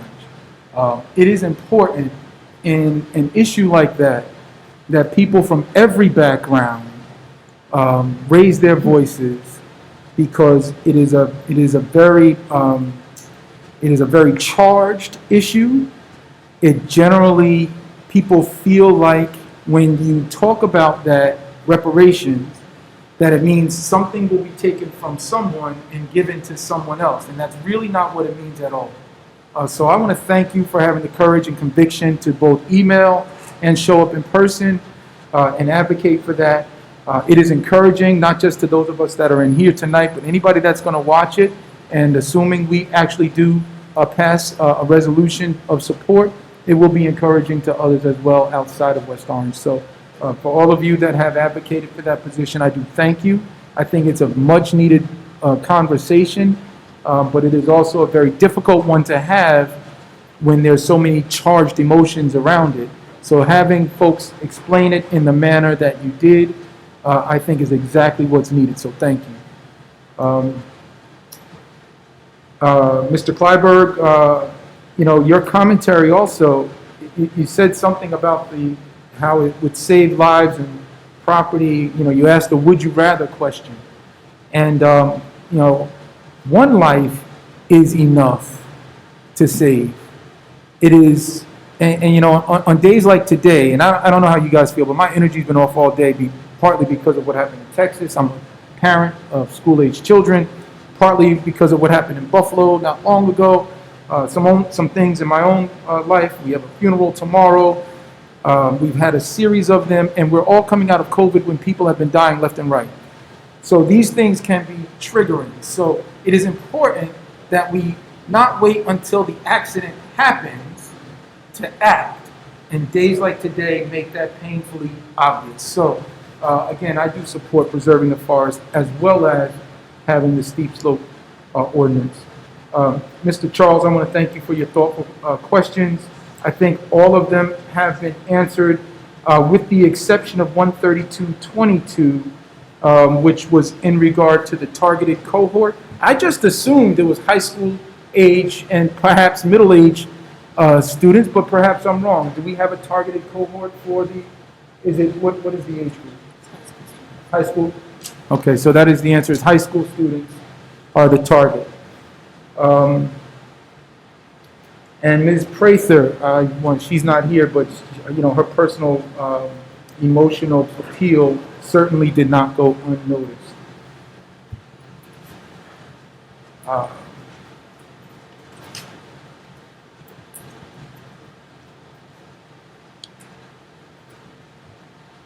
For those that advocated for the hybrid model for council meetings, I've been supportive of that since day one, and I will continue to support that. I think it is the right thing to do, and I expect that we're going to have some conversation about that tonight. I wanted to thank Mr. Fagan for congratulating both Councilwoman Williams and me, and to Mr. Slezak's point as well. I'm excited that this is my first council meeting. I'm a little bit nervous as well, but I'm excited to be here in person, and I think it's very reflective of the township to have pretty much almost every background, Hispanic, black, white, male, female. I would say young and old, but I can't quite say that, although I hope I'm the youngest one here. Well, you keep up alive, because I think you are. So I'm going to claim it anyway. So I am grateful for Mr. Fagan, and I am not. It did not go unnoticed by me that we both are sitting here. This is the first time 2 African American council members have been on the council at the same time, and 3 people of color at the same time. And it is another testament to West Orange and who we are, that we look beyond some of the superficial things and really get down to the heart of the matter. Not all of us, unfortunately, but most of us, and that's what makes this council great. I think that covers all of my comments. I'm going to, if I forgot one, I do apologize. Ms. Rudin, I did address yours in my other commentary, and I'm not quite sure we're in a pandemic. I think we may be in the endemic stage, where we are going to have to figure out how to live with it, where it is not likely to go away. And so that is certainly a challenge, but it's something that I think we can do as a council. Thank you, Council President. Thank you, Councilman. Councilman Williams. Thank you, Council President. Certainly, it is a delight to be, and I'll start with the fun stuff first, at our first in-person council meeting. If you follow my Facebook page, I've been posting about it since our last council meeting. So it is a privilege, a pleasure, and an honor to actually be present to serve the residents of West Orange. And to that end, it is important that we as colleagues have the opportunity to meet in person so that we don't have to be concerned about violating OPRA laws, and so that we can have an opportunity to build camaraderie. I think that is exceptionally important. And I also wanted to note in that acknowledgement that we had 10 members come before the council and make statements this evening, which is similar to the amount of people when we are in a virtual environment who still come and make those very same announcements. So I do agree that we do have to be mindful and accommodating to those who still have some concerns about being in open and public spaces for whatever their personal reasons are. But I don't want it to be stated publicly that there is a lack of transparency because we are at an in-person meeting. I think that is the absolute wrong choice of words, because with all transparency, we take this very meeting and we publish it within days for the public to review. So one day, our videographer is stating to me. So that's the same amount of time, for the meeting to be uploaded. Even if it's in a virtual environment, it still isn't automatically uploaded. So again, I do support having a hybrid opportunity where we can be more inclusive. However, again, it is not about transparency. For us, we made a conscious decision to meet and try and just go back to just meeting in person. And so we also stated at that last meeting that we would see.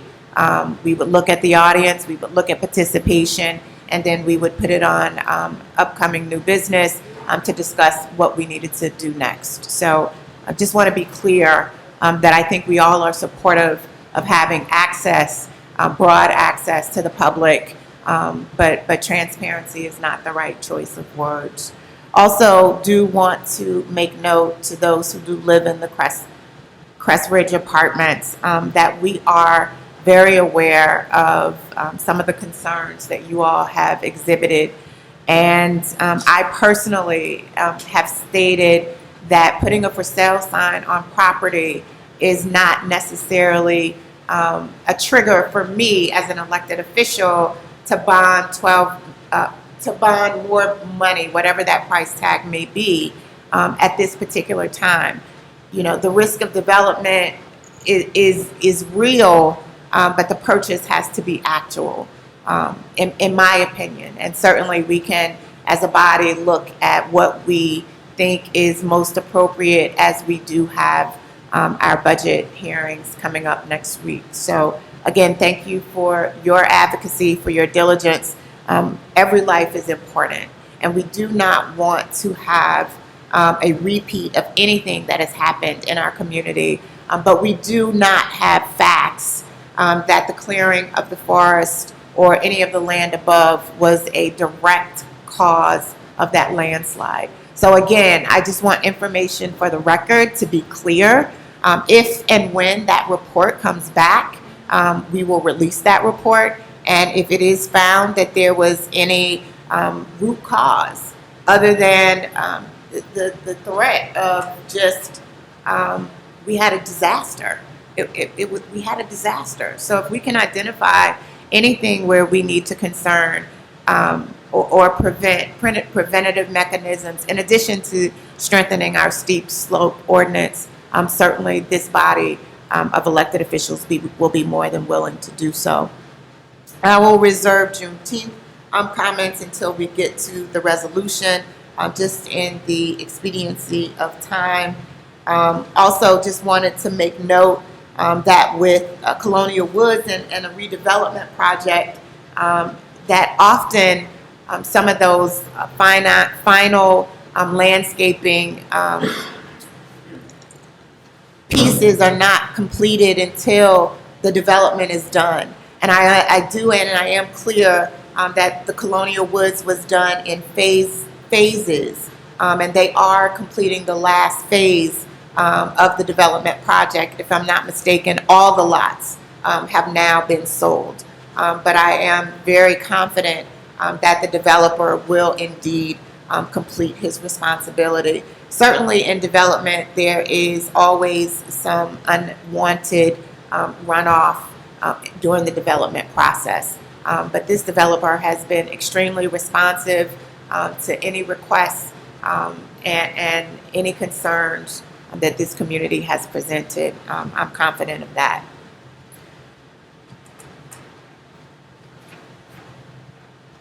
Wanted to just acknowledge, although this was not something that was directly stated by any of us here tonight, that this is May, and May is Mental Health Awareness Month. So just be mindful, residents of West Orange, to take care of your mental health. We talked about COVID, we talked about the impact of COVID, but just know that it's okay to not be okay, and if you need help, ask for help. We also know that in July we will have a 3-digit suicide hotline. So in the interim, if you do need help, there are resources here in our community as well as nationwide platforms that can assist you and support your needs. Thank you to Mr. Slazak as well as Mr. Mnuchin. I apologize if I'm incorrectly pronouncing your name. It was a little bit hard to hear. But thank you for bringing to our attention the Reparations Task Force bill. I did have an opportunity to meet with Assemblywoman Sumter, who is one of the authors of that reparations bill as well, get her direct take on why she is putting forth, in conjunction with other representatives, this bill. And again, to just reiterate but not duplicate what my colleague said, reparations is often perceived as a negative word. However, the integrity of the bill seeks to investigate, not necessarily identify what should be done or what shouldn't be done, but just to investigate the impact. And I think if we continue to communicate the intent and the integrity of the Reparations Task Force, then we will get more municipalities as well as elected officials on the state level that can certainly encourage this legislation. So thank you. Thank you for that. Madam President, that's all I have. Thank you so much, everyone, for coming out, and thank you to those who will watch this at a later date. Excellent. Thank you, Councilwoman Williams. One last comment that I had overlooked on Ron Charles about the resolution about the Minish Park. I too am a wordsmith and did see that it is a COVID memorial garden that would be created there as well. And I wanted everyone to know that between the mayor and supervisor at Department of Public Works, we are trying to create a COVID memorial garden at each one of our public parks, just so people have a place to walk and remember. And in our announcements earlier, Memorial Day, another resolution that I have a question about our veteran, but Memorial Day is Monday, 10 o'clock here at Town Hall at the War Memorial on Monday, May 30th. Open to the public, everyone is invited. Madam Clerk. Okay, approval of minutes of previous meeting, public meeting May 10th, 2022, and executive session 4/26/2022. Consent. Report of township officers, none. Reading of petitions and communications and bids, none. Bills, are there any questions on the bills? Consent. Seeing none, consent. Resolutions, are any resolutions being pulled this evening? So I did have a couple of questions, and one was that answered on the Municipal Alliance. We're saying that the plan, who would administer the plan? Can you talk about that? So the plan will be administered by the Alliance. Okay. It is looking to partner with our schools, focusing more so on the high schools. One of the programs I had mentioned a couple of months ago was trying to present a program that talked about drug use with athletes. So they have not decided that it would be exclusive to any grade group, but they are targeting the high school. Thank you. Another question I had, and this has to do with, actually I have two questions. One is on the abandoned car auction. Is there a process, do we know this process? Like, if there is an abandoned car, is there a process to find the owner before the car is Yeah, auctioned? Like, how long? I don't know the process. They sit in the, usually abandoned car will be sitting in the tow yard for a long, long time. Okay. And then it's to the point where the tow company says, get this car out of here. It's been there. So it is certainly anybody that leaves their car or loses their car like that certainly has had more than enough time to contact. If they and the process is, if you call the police department, they know right, with the identification. So it's all statutorily driven. It's not a local determination of the process. So. Can I ask a follow-up question on that? Please, Councilman. So is this only for cars that were towed as a result of a municipal ticket? Or is this for cars that are towed to a tow yard in West Orange? Like, what gives us the authority to auction that off? It's our tow company, so it's based on something we initiated. Okay. Gotcha. And the other question I had was on Resolution 145-22. This was the collector of taxes to refund homestead rebate to a disabled veteran, but it was dated 2018, and I'm just wondering the process there as well. Like, why would it take so long to I'll connect look with that into it. resident? It may be that the, again, I don't know the particulars of this case because this is pretty routine. But for instance, if they, there's certain documentation that they have to have Okay. in order to prove that, or they may not have discovered That that they were eligible. Yeah. And Well, so I made note of that. there's a lot of reasons for it. Okay. I guess it would be Potentially. unfortunate it took 4 years to get there, but you're It's right, possible. they may not have known they were eligible. Thank you. Any other questions? Any resolutions being called? I did have a question on, a couple of questions, actually. Resolution 13622, the rates are still, that's for extending the, sorry, everyone, that's to extend the tree contract. The changes haven't, the cost hasn't changed, has it? I'm sorry, my The screen co- went down. Which resolution? Tree removal The services. tree removal services, 13622. Yes, It's the extended. it's so it's the extended, so same it's fee. it's based on the original Same, bids, yes. okay, good. The other question that I had is for Resolution 144, which is the rebid of the library. Yes. If you can just,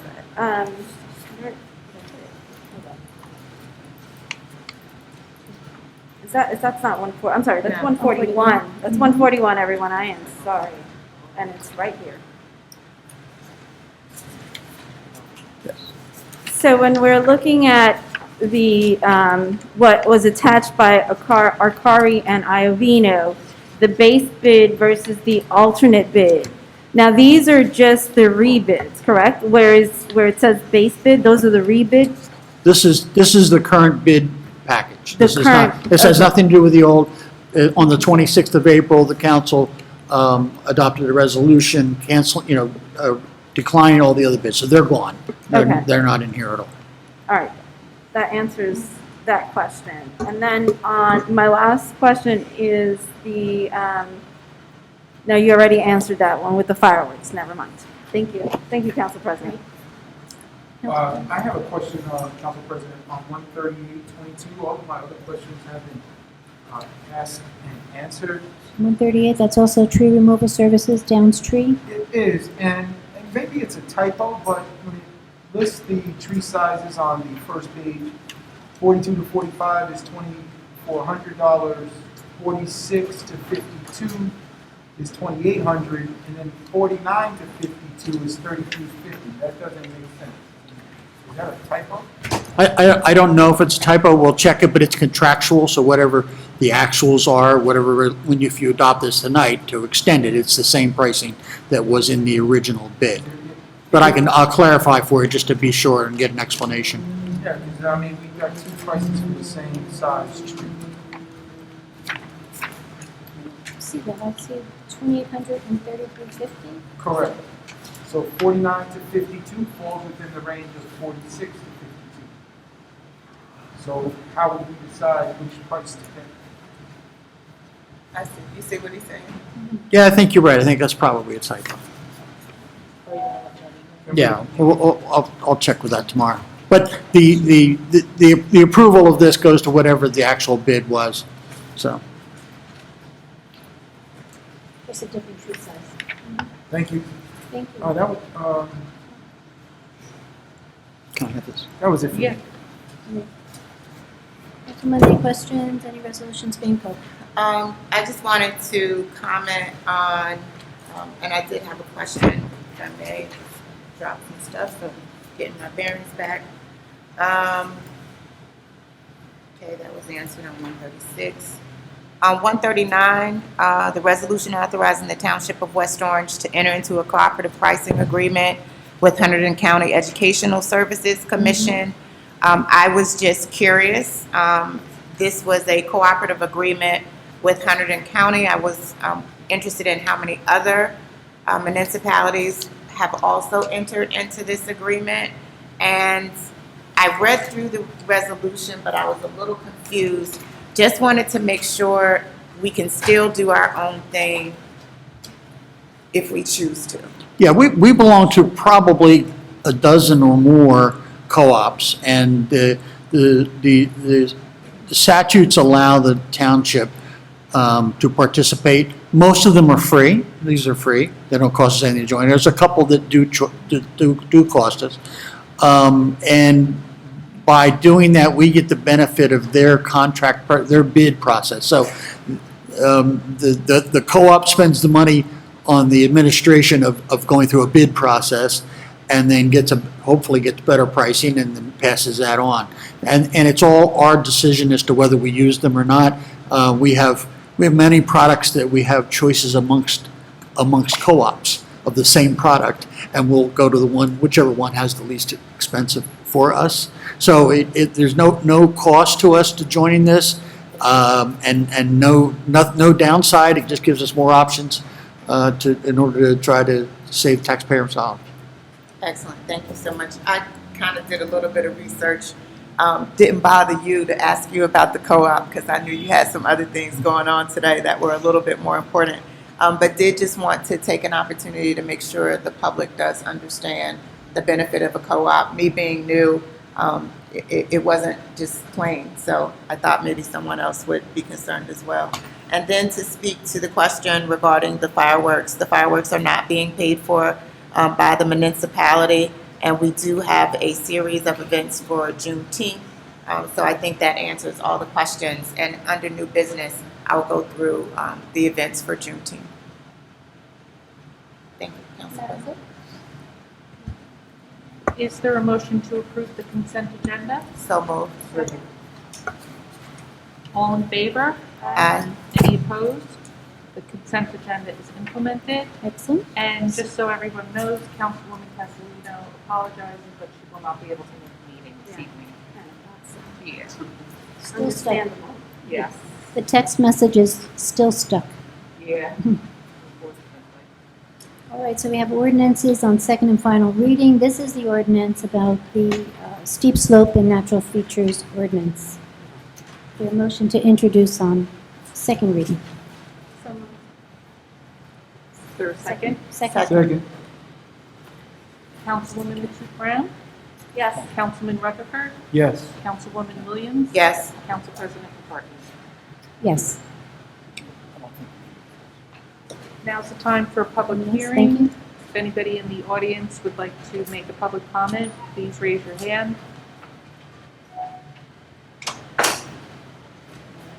Seeing none? I just want to thank the legal department, CME engineers, our Mr. Lepore, Ms. Carabello, for reviewing this and and just really thank you for putting this together.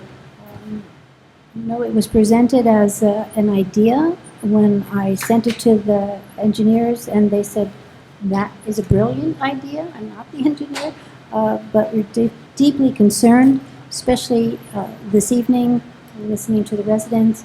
So, and as I said before, I do have appraisals, but they're dated 2018, so I'm really pleased. It sounds like we're all in favor of adopting the amendments to this, our steep slope ordinance, because this can take effect, because these appraisals are outdated, and that would be a process then again about putting that forward.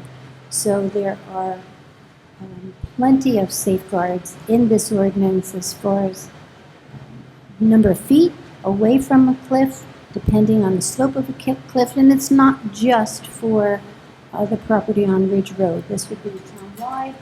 We know we have these excellent panoramic views, but they do present problems.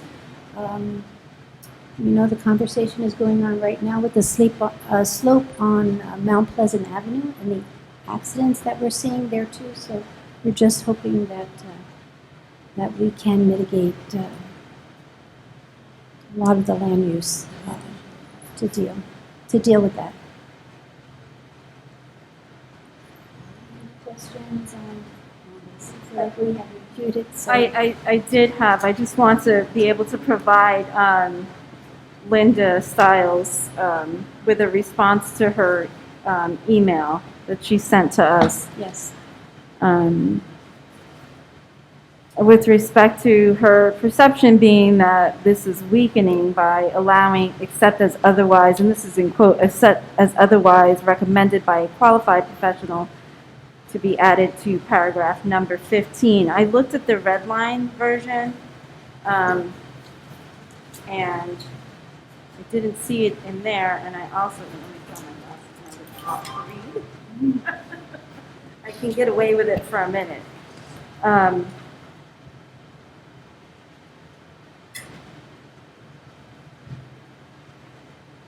So I don't see it in here, but I don't see what that impact would be if we don't have that language that says recommended by a qualified professional, only because at the beginning of the ordinance, it talks about the qualified professionals. So I think that adding it to paragraph number 15, which requires a 30-feet setback, might just be a little bit redundant in that case. And I wondered on number 16, paragraph 16, which is page 6, the minimum setback is of 50 feet from the top of the slope to any of the proposed improvements for buildings and anything else that you can develop there. 50 feet was recommended for a setback At a minimum. At a minimum. But I think, what defines that minimum? Is that a planning board decision then? It has to do with when they submit their application, they're color coded and they show us what the percentages are. I like the sentence that's right after that says where development is near a steep slope that's greater than 30%, the increased setback to a minimum of 100 feet. But that's only 30%, right? So that would show on the application. 30% of the usable lot. Then it would trigger a minimum of a 50-foot setback, right? That's what I'm reading. Yes. Of the usable lot. Because when I look at the effective lot area on page 7, number 4, it says 20 to 24.99%. The usable lot area would be 20%. So I was a little confused, and I know that Lenny LaTorre is not here, but I'm wondering why isn't it greater than the 30%? Or less than, I'm sorry, of the usable area.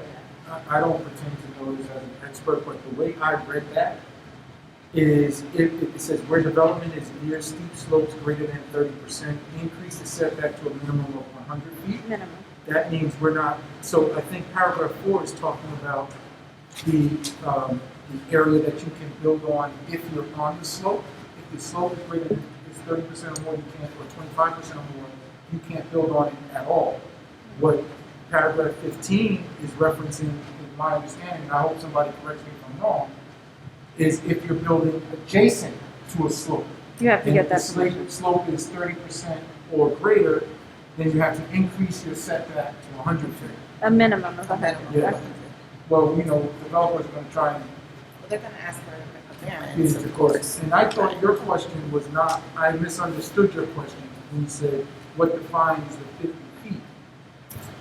I took that to mean, I mean, and maybe I'm reading this wrong, so we should clarify that too. 50 feet from the edge of the slope is you can't build anywhere in that 50 feet. Your building has to start, 50 feet and 1 inch and go from there. Right. The planning board drawings, that's very clearly defined by the architect when they're submitting those plans are submitted. And with the strengthening of this ordinance, then the zoning board doesn't have the ability to grant a variance. So there's no variances. This is not an exceptional rule.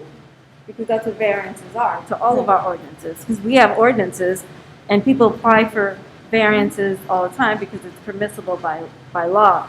I'm just concerned because it is permissible by law that there may be a variance. I mean, we obviously can't determine that in the future because we don't know.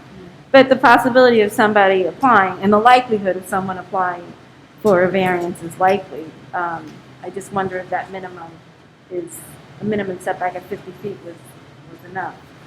Mr. Kaiser, from a legal point of view, it sounds like we can't prohibit that, but I would imagine that the Right. zoning or planning board, I know we would not grant a variance.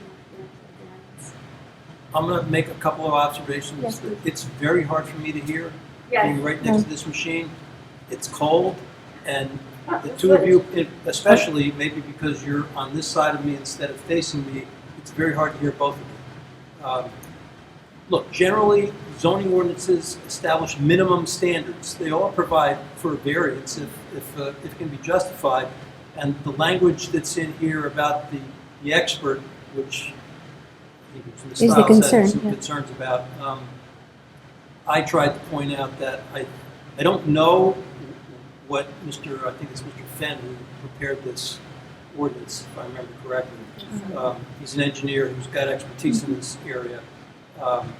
And I suspect that's what he was thinking in terms of.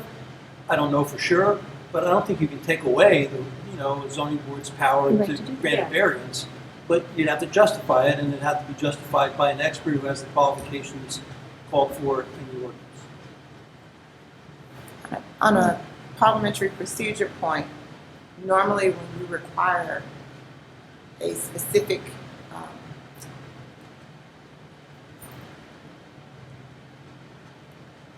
so I don't want to say require a specific requirement, but when you have a certain standard in the beginning, that standard has to maintain throughout. So if you're requiring that you have a professional opinion, then that standard has to be met no matter what throughout that, consistent throughout that ordinance, whether it's identified or not. Now, that I certainly understand. My concern was just, obviously, we can't prevent zoning boards from giving variances, so that's why I was asking of you all if you thought that 100 feet was enough. I think that, obviously, we're at second reading. We haven't heard from the public outside of what we've already heard from them. I'm okay supporting this the way it is, Council President, and then, we'll just have to, if there are issues down the line where, we have to revisit this, then we can. But I'm okay supporting this. I do think, though, Ms. Stiles has a point. And this is something that we talked about on the first meeting. What we don't want to encourage are developers to shop around for a professional that will meet their need. And the caveat in paragraph 16, except as otherwise recommended by a qualified professional, that could, by unscrupulous developers or someone who really wants to get a project done, they could decide to shop around and pay whatever they need to pay. I'm being cynical, but it is certainly a possibility. Well, let's remember that Sure, a developer can hire an expert, and as a trial lawyer, I've hired experts all the time to say one thing or another, but there's always an expert on the other side. And there can be an expert, hired by the public advocate, an expert hired by the zoning board, and then the board has to make a decision after they hear all the expert testimony. Mhm. So it's not that anybody's got to accept, the hired gun from the developer. It's vetted out. It's vetted out. Thoroughly vetted out. I mean, that is her concern. It was her She may not have concern. said it that way, but that is really what she's getting at. I got a pretty good grasp of her concern. I mean, Yeah. And I would hope no one jeopardizes their license or their livelihood for that. Isn't the reality that no ordinance could really nail down all of the different considerations? And that at some point in time, you have to rely on professionals that do know and can look at a situation and say, yeah, this makes sense, or no, this doesn't. And you're right, you have to be concerned, you have to consider the source, if you will. But as Mr. Kaiser said, you've got seasoned people on these boards that know when, and often don't agree and make decisions, and then the township's own professionals, which are obligated to give the right information to the board. So I think there's, I won't say that there's enough, but there is give and take in there that allow, highly likely that there's a good chance of a good decision. Let me just ask you a question to follow up on Councilwoman Williams. If that clause was not in there, there still could be a variance issue. Is that correct? Yes, and that's one of the things that, well, I'm not going to, I've had conversations with the people who are concerned about this issue, and one of the points was that whether that language is in there or not, the same law applies. Right. So it's really redundant, in my opinion, and I don't know why the drafter put it in there, but I suspect it was because of that situation. But if you took it out, it wouldn't change it. Right. So, But it does set a standard, though, right? That to start off. In other words, if you don't get that, the boards are a lot more difficult time sustaining a decision if they didn't meet that standard, wouldn't it? well, the ordinance sets all kinds of standards. Right. And they apply. The ordinance also calls for professionals with certain educational requirement or experience requirement with respect to this kind of stuff. So those are minimum standards, but at the end of the day, whether that language was in there or not, somebody can hire an expert, come before a board and make an argument, but that doesn't mean the board has to accept that argument. So, One more follow-up question. So I understand that a variance could still be issued if that clause was not included. Would striking that clause be considered a material change to the ordinance? I don't think so. Again, because I think it's redundant. So I don't think it matters whether it's in there or not. I'd like to strike the clause. I don't know if the council would support that. I'm not putting formal motion yet, but I think it doesn't impact the ability for a developer to apply for a variance, and it does, I think, speak more clearly to what we're trying to accomplish.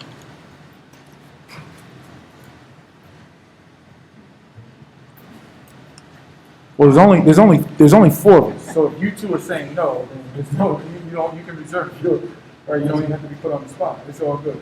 I don't have an objection to it. It doesn't bother me one way or the other. So Yeah, my colleagues don't want to strike it. I would like to strike it, but I don't have the support on the council to do it. It is a symbolic gesture, and would not change the developer's ability to develop and apply for a variance.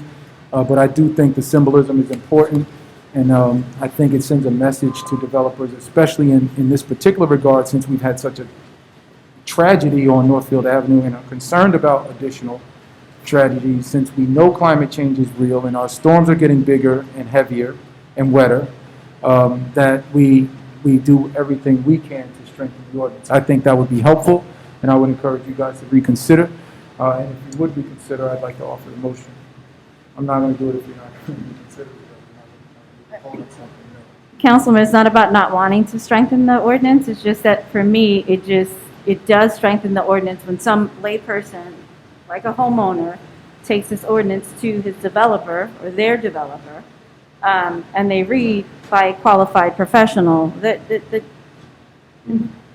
imparts the necessity to have someone who is not just qualified but licensed. I do think that adds substance to the ordinance and strength. At the end of the day, it's who we have to rely on is the professionals and experts that we have and the zoning board. And each one of us have zoning board members that we appoint.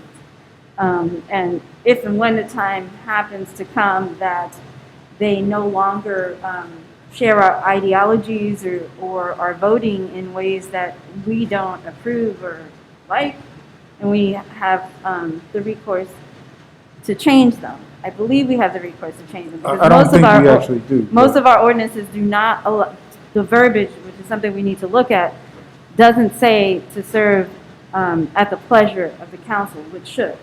Yeah, I don't believe there's any mechanism to rescind an appointment. Well, that's not true, because I have. It always works better if they will resign, but in the event that they don't, we do have the ability to unappoint, so to speak. What happens is if they challenge it, Yeah, it of can course. become an issue. Of course. Yeah, because the But- language isn't Because the clear. language isn't clear, and it becomes, it can become an issue. So yes, I do agree, we do need to modify our appointment language, but I don't think this is the time. No, it's not. I was just saying that we statutes on that, also have recourses in Aren't there addition statutes to on just the language of a qualified professional, that there are some safeguards in here, and for me, the language itself, qualified professional, does strengthen. I don't want to be, I don't want to belabor this, and I don't want anyone to misunderstand me. I'm not saying that we haven't strengthened the ordinance. That is the purpose of this, is to strengthen it, and I think we've done so by making the changes that are in there. I think it is a symbolic gesture to remove that clause because it just doesn't point out that you can hire someone if you choose and go after an alternate process. It just doesn't point it out to the person, and that's really the only purpose of removing it, because every professional developer will already know that. It's not going to change their ability to apply for a variance, but it will not point out to them the opportunity to do so right in the ordinance. So that's my comment. Thank you. Council President, the only other comment that I'll add, and appreciating all the comments that everybody's made, is that if it becomes important, you can revisit this ordinance and change it down the road. So whether adding, subtracting, or whatever. Thank you. I'm going to make a motion to adopt ordinance 2678, our steep slope amendments to our steep slope and natural features ordinance. I'll second that. Councilwoman Sue Brown? Yes. Councilman Rutherford? Yes. Councilwoman Williams? Yes. Council President McCartney? Yes, thank you. There are no ordinances on first reading and for pending matters. So, Yes, please. yes. So, all right, let's talk about a couple of upcoming events in West Orange. So I want to start with what's on deck next Tuesday, 5/31, and that is painting Town Hall steps with pride. I'm very excited that for the first time in the history of West Orange, for Pride celebration, we are going to paint the steps of Town Hall pride colors in preparation for our pride flag raising on Sunday, June 5th. That will start with a parade at Washington School, marching at 11 a.m. towards Town Hall, culminating with activities, DJ, food trucks here at Town Hall on Sunday, June 5th. We already indicated that the street fair is on June 4th. Then for Juneteenth, we have several activities celebrating Juneteenth. Juneteenth is the celebration of the emancipation of slaves in Texas. Even though the emancipation happened in 1865, they were not notified until much, much later. and therefore we have the Juneteenth celebration. We're going to start that celebration with a flag raising at 5 p.m. on Thursday, June 16th, here again at Town Hall. It will be followed by a Nubian Quilters Guild celebration. The Threads of Freedom is the name of the exhibit, and that will be held right at the library. We will also have light refreshments for those who come from the Juneteenth flag raising. The flag raising will be in partnership with the NAACP, and our keynote speaker will be Secretary will be our Sheila Oliver, who is our Lieutenant Governor. Thank you. She's had so many different capacities, and I talked to so many different people. I apologize. Then on Friday, June 17th, we are going to have a diverse developers golf outing at Rock Spring.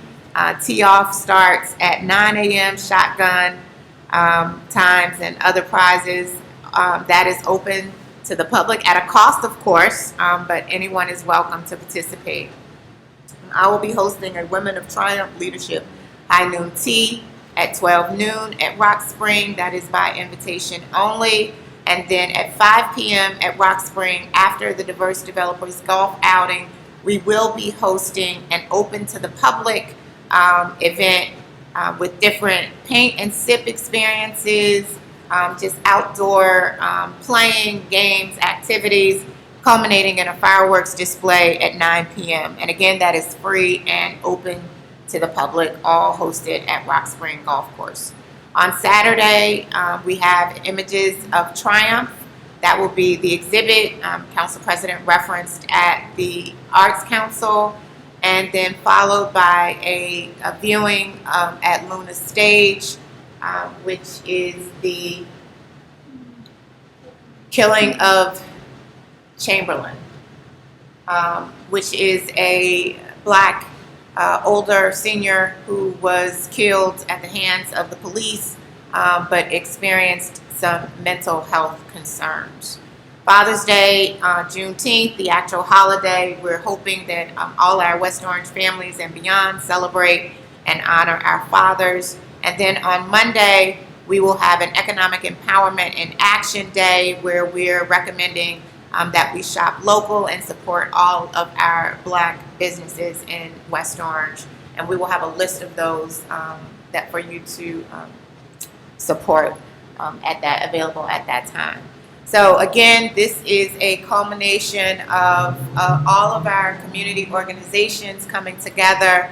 Last year when we celebrated Juneteenth, we had a few activities that ended up being at the same time. And our goal this year was to organize all of our community partners and organizations so that we could have a cohesive weekend long of events since Juneteenth did fall on a weekend. So again, the public is invited. You can look up all of these activities on a website. Our town website has a list of all of these activities, and then there is a separate website where you can register for some of the other events, which is www.junetee.com. This is in partnership with one of our local residents and her community foundation is coming in to make sure the financing supporters. We have a tremendous amount of supporters volunteering for this, contributing to this event. Verizon, of course, the Township of West Orange, the New Jersey EDA, King University, among several others. So we're just grateful for the opportunity for the administration to come together and support this historic holiday and event in the Township of West Orange. Thank you. Great, thank you. Excellent work. Thank you. Can I Of course. Wanted to remind everyone that on Saturday, June 12th, from 1 to 5 p.m. at the West Orange High School, the West Orange African Heritage Organization is having their annual fundraiser, Men Who Cook. Tickets are $35 in advance, $40 at the door, and you can go to www.woaho.org for tickets and additional information. Thank you, Council President. And the discussion really is on Zoom conferencing. John, I know the last time we talked about this, we talked about the screen behind our heads, and tell us how it could work You're talking about the to have a hybrid council meeting. the hybrid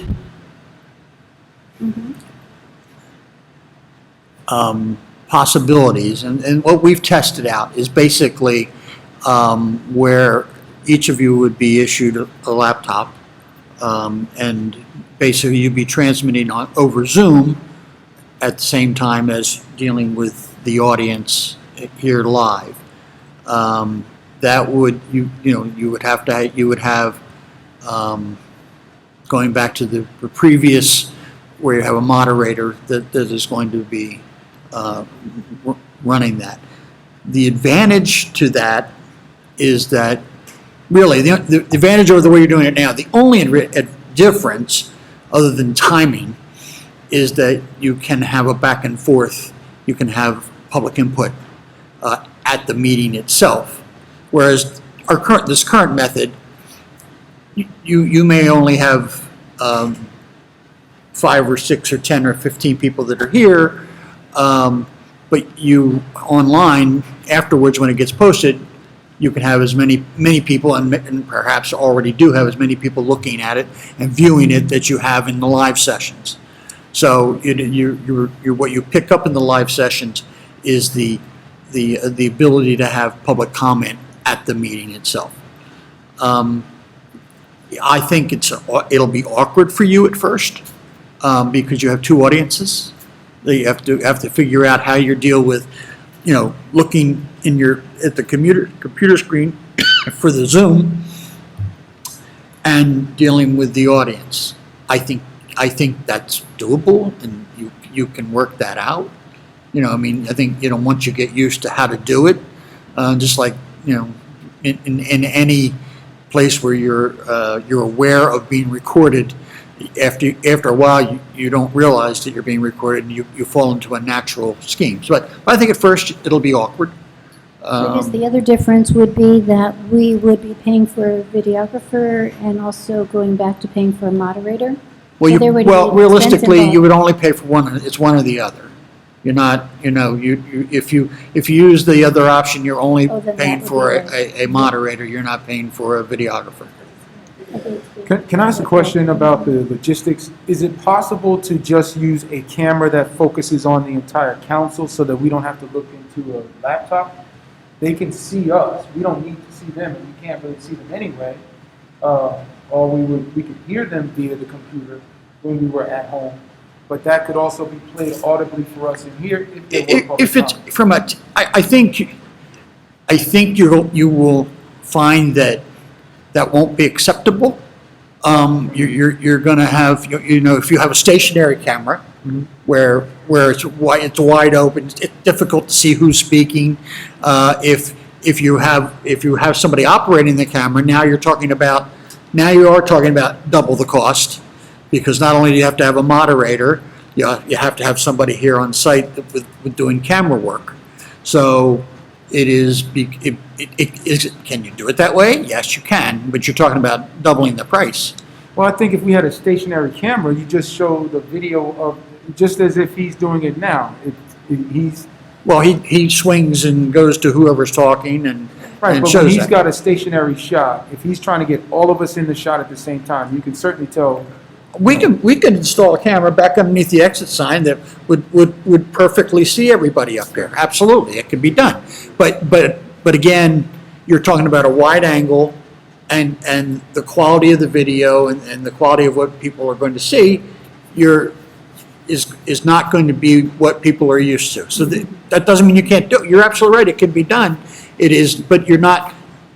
When somebody's speaking at that distance, it's going to be who's talking, which one of them is talking. Oh, okay. I see them. Because you're looking from a backward view. And now, if it's managed, it's different, but it's, again, if you manage it, then you need another person.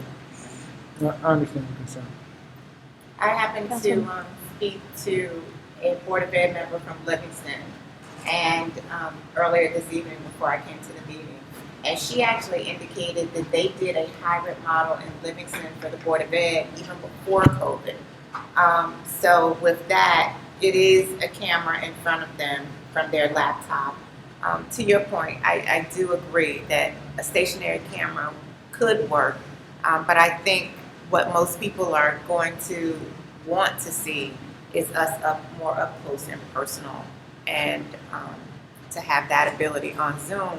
Remember, when you're speaking, it picks up the person who's speaking. Councilwoman Williams, I'm just curious, since you brought it up, what was do you know anything more about the experience of the Livingston Board of Education, and how many more people participated, or did it make any significant difference?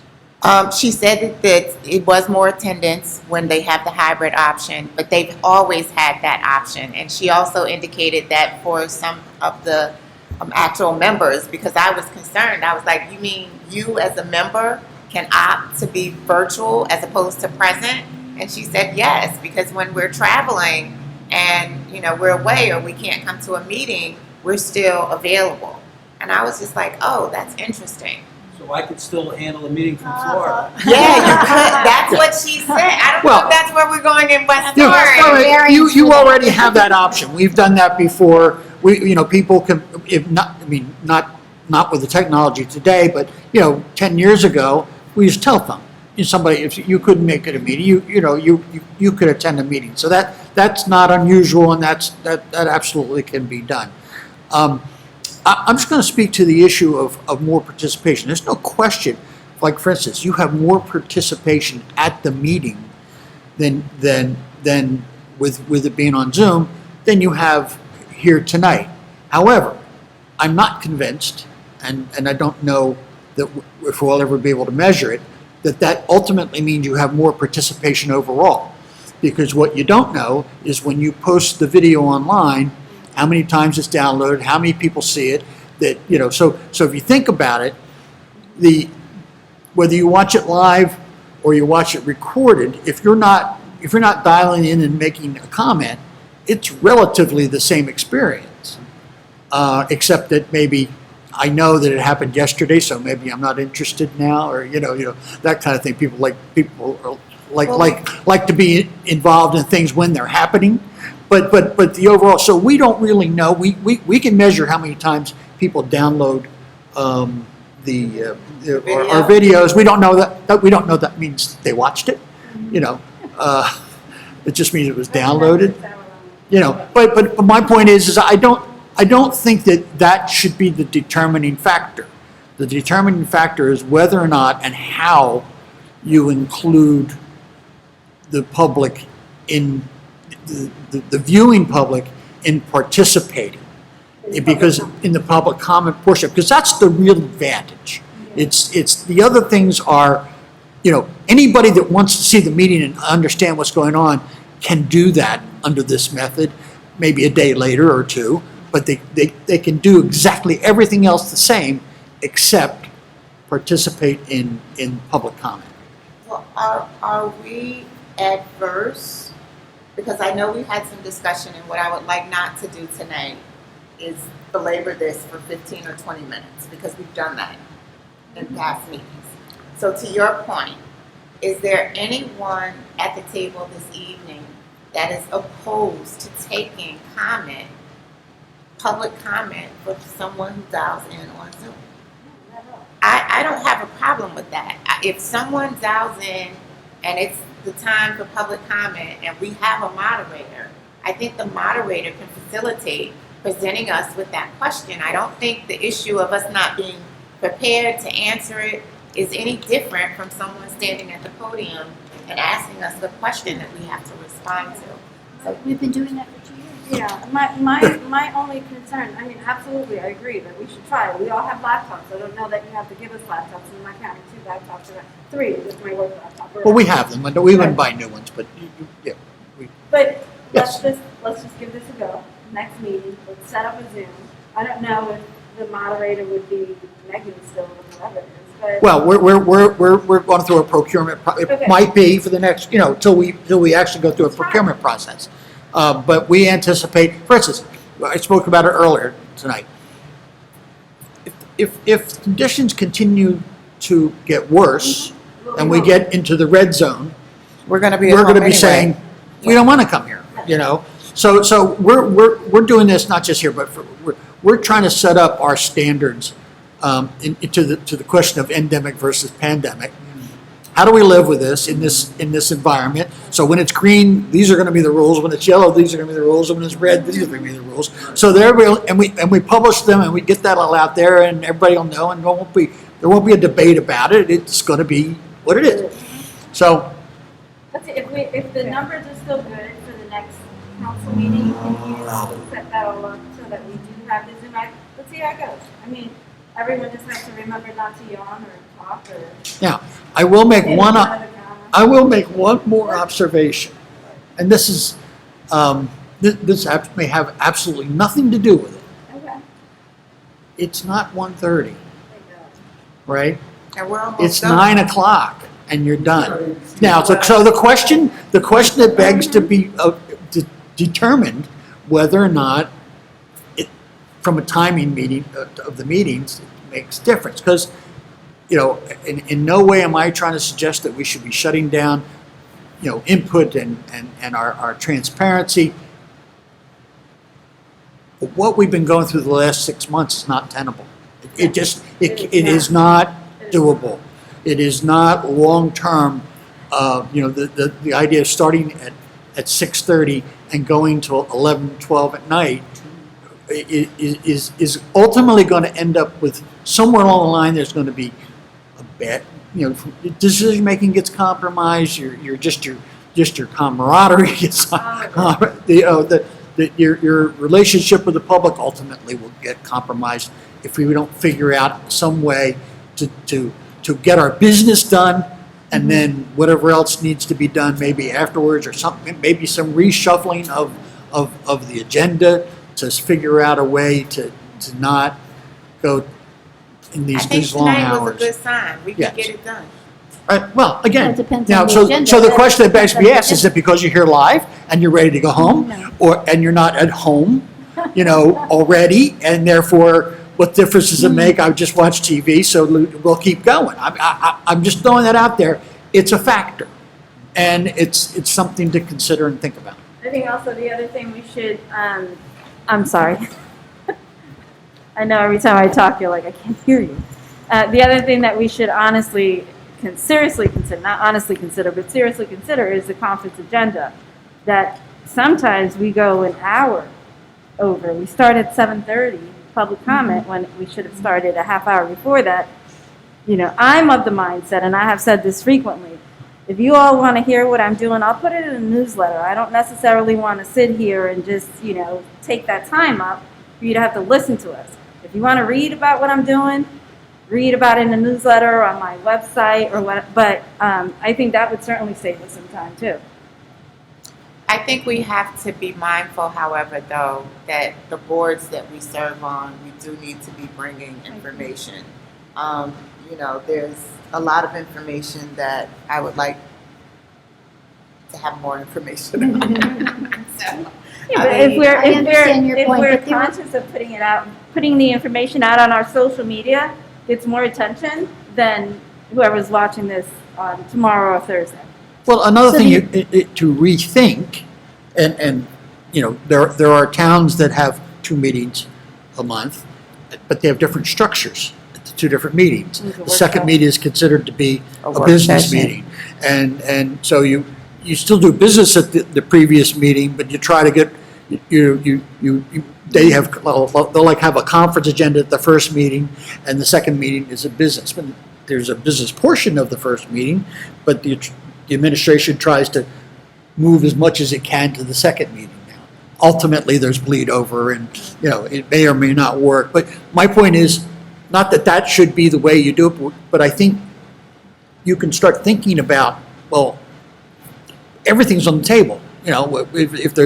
If we can think of different ways to try to make this so that you can get all the information in, but you can get the business done too, and get that, try to focus on at certain times to get that done before it gets too late.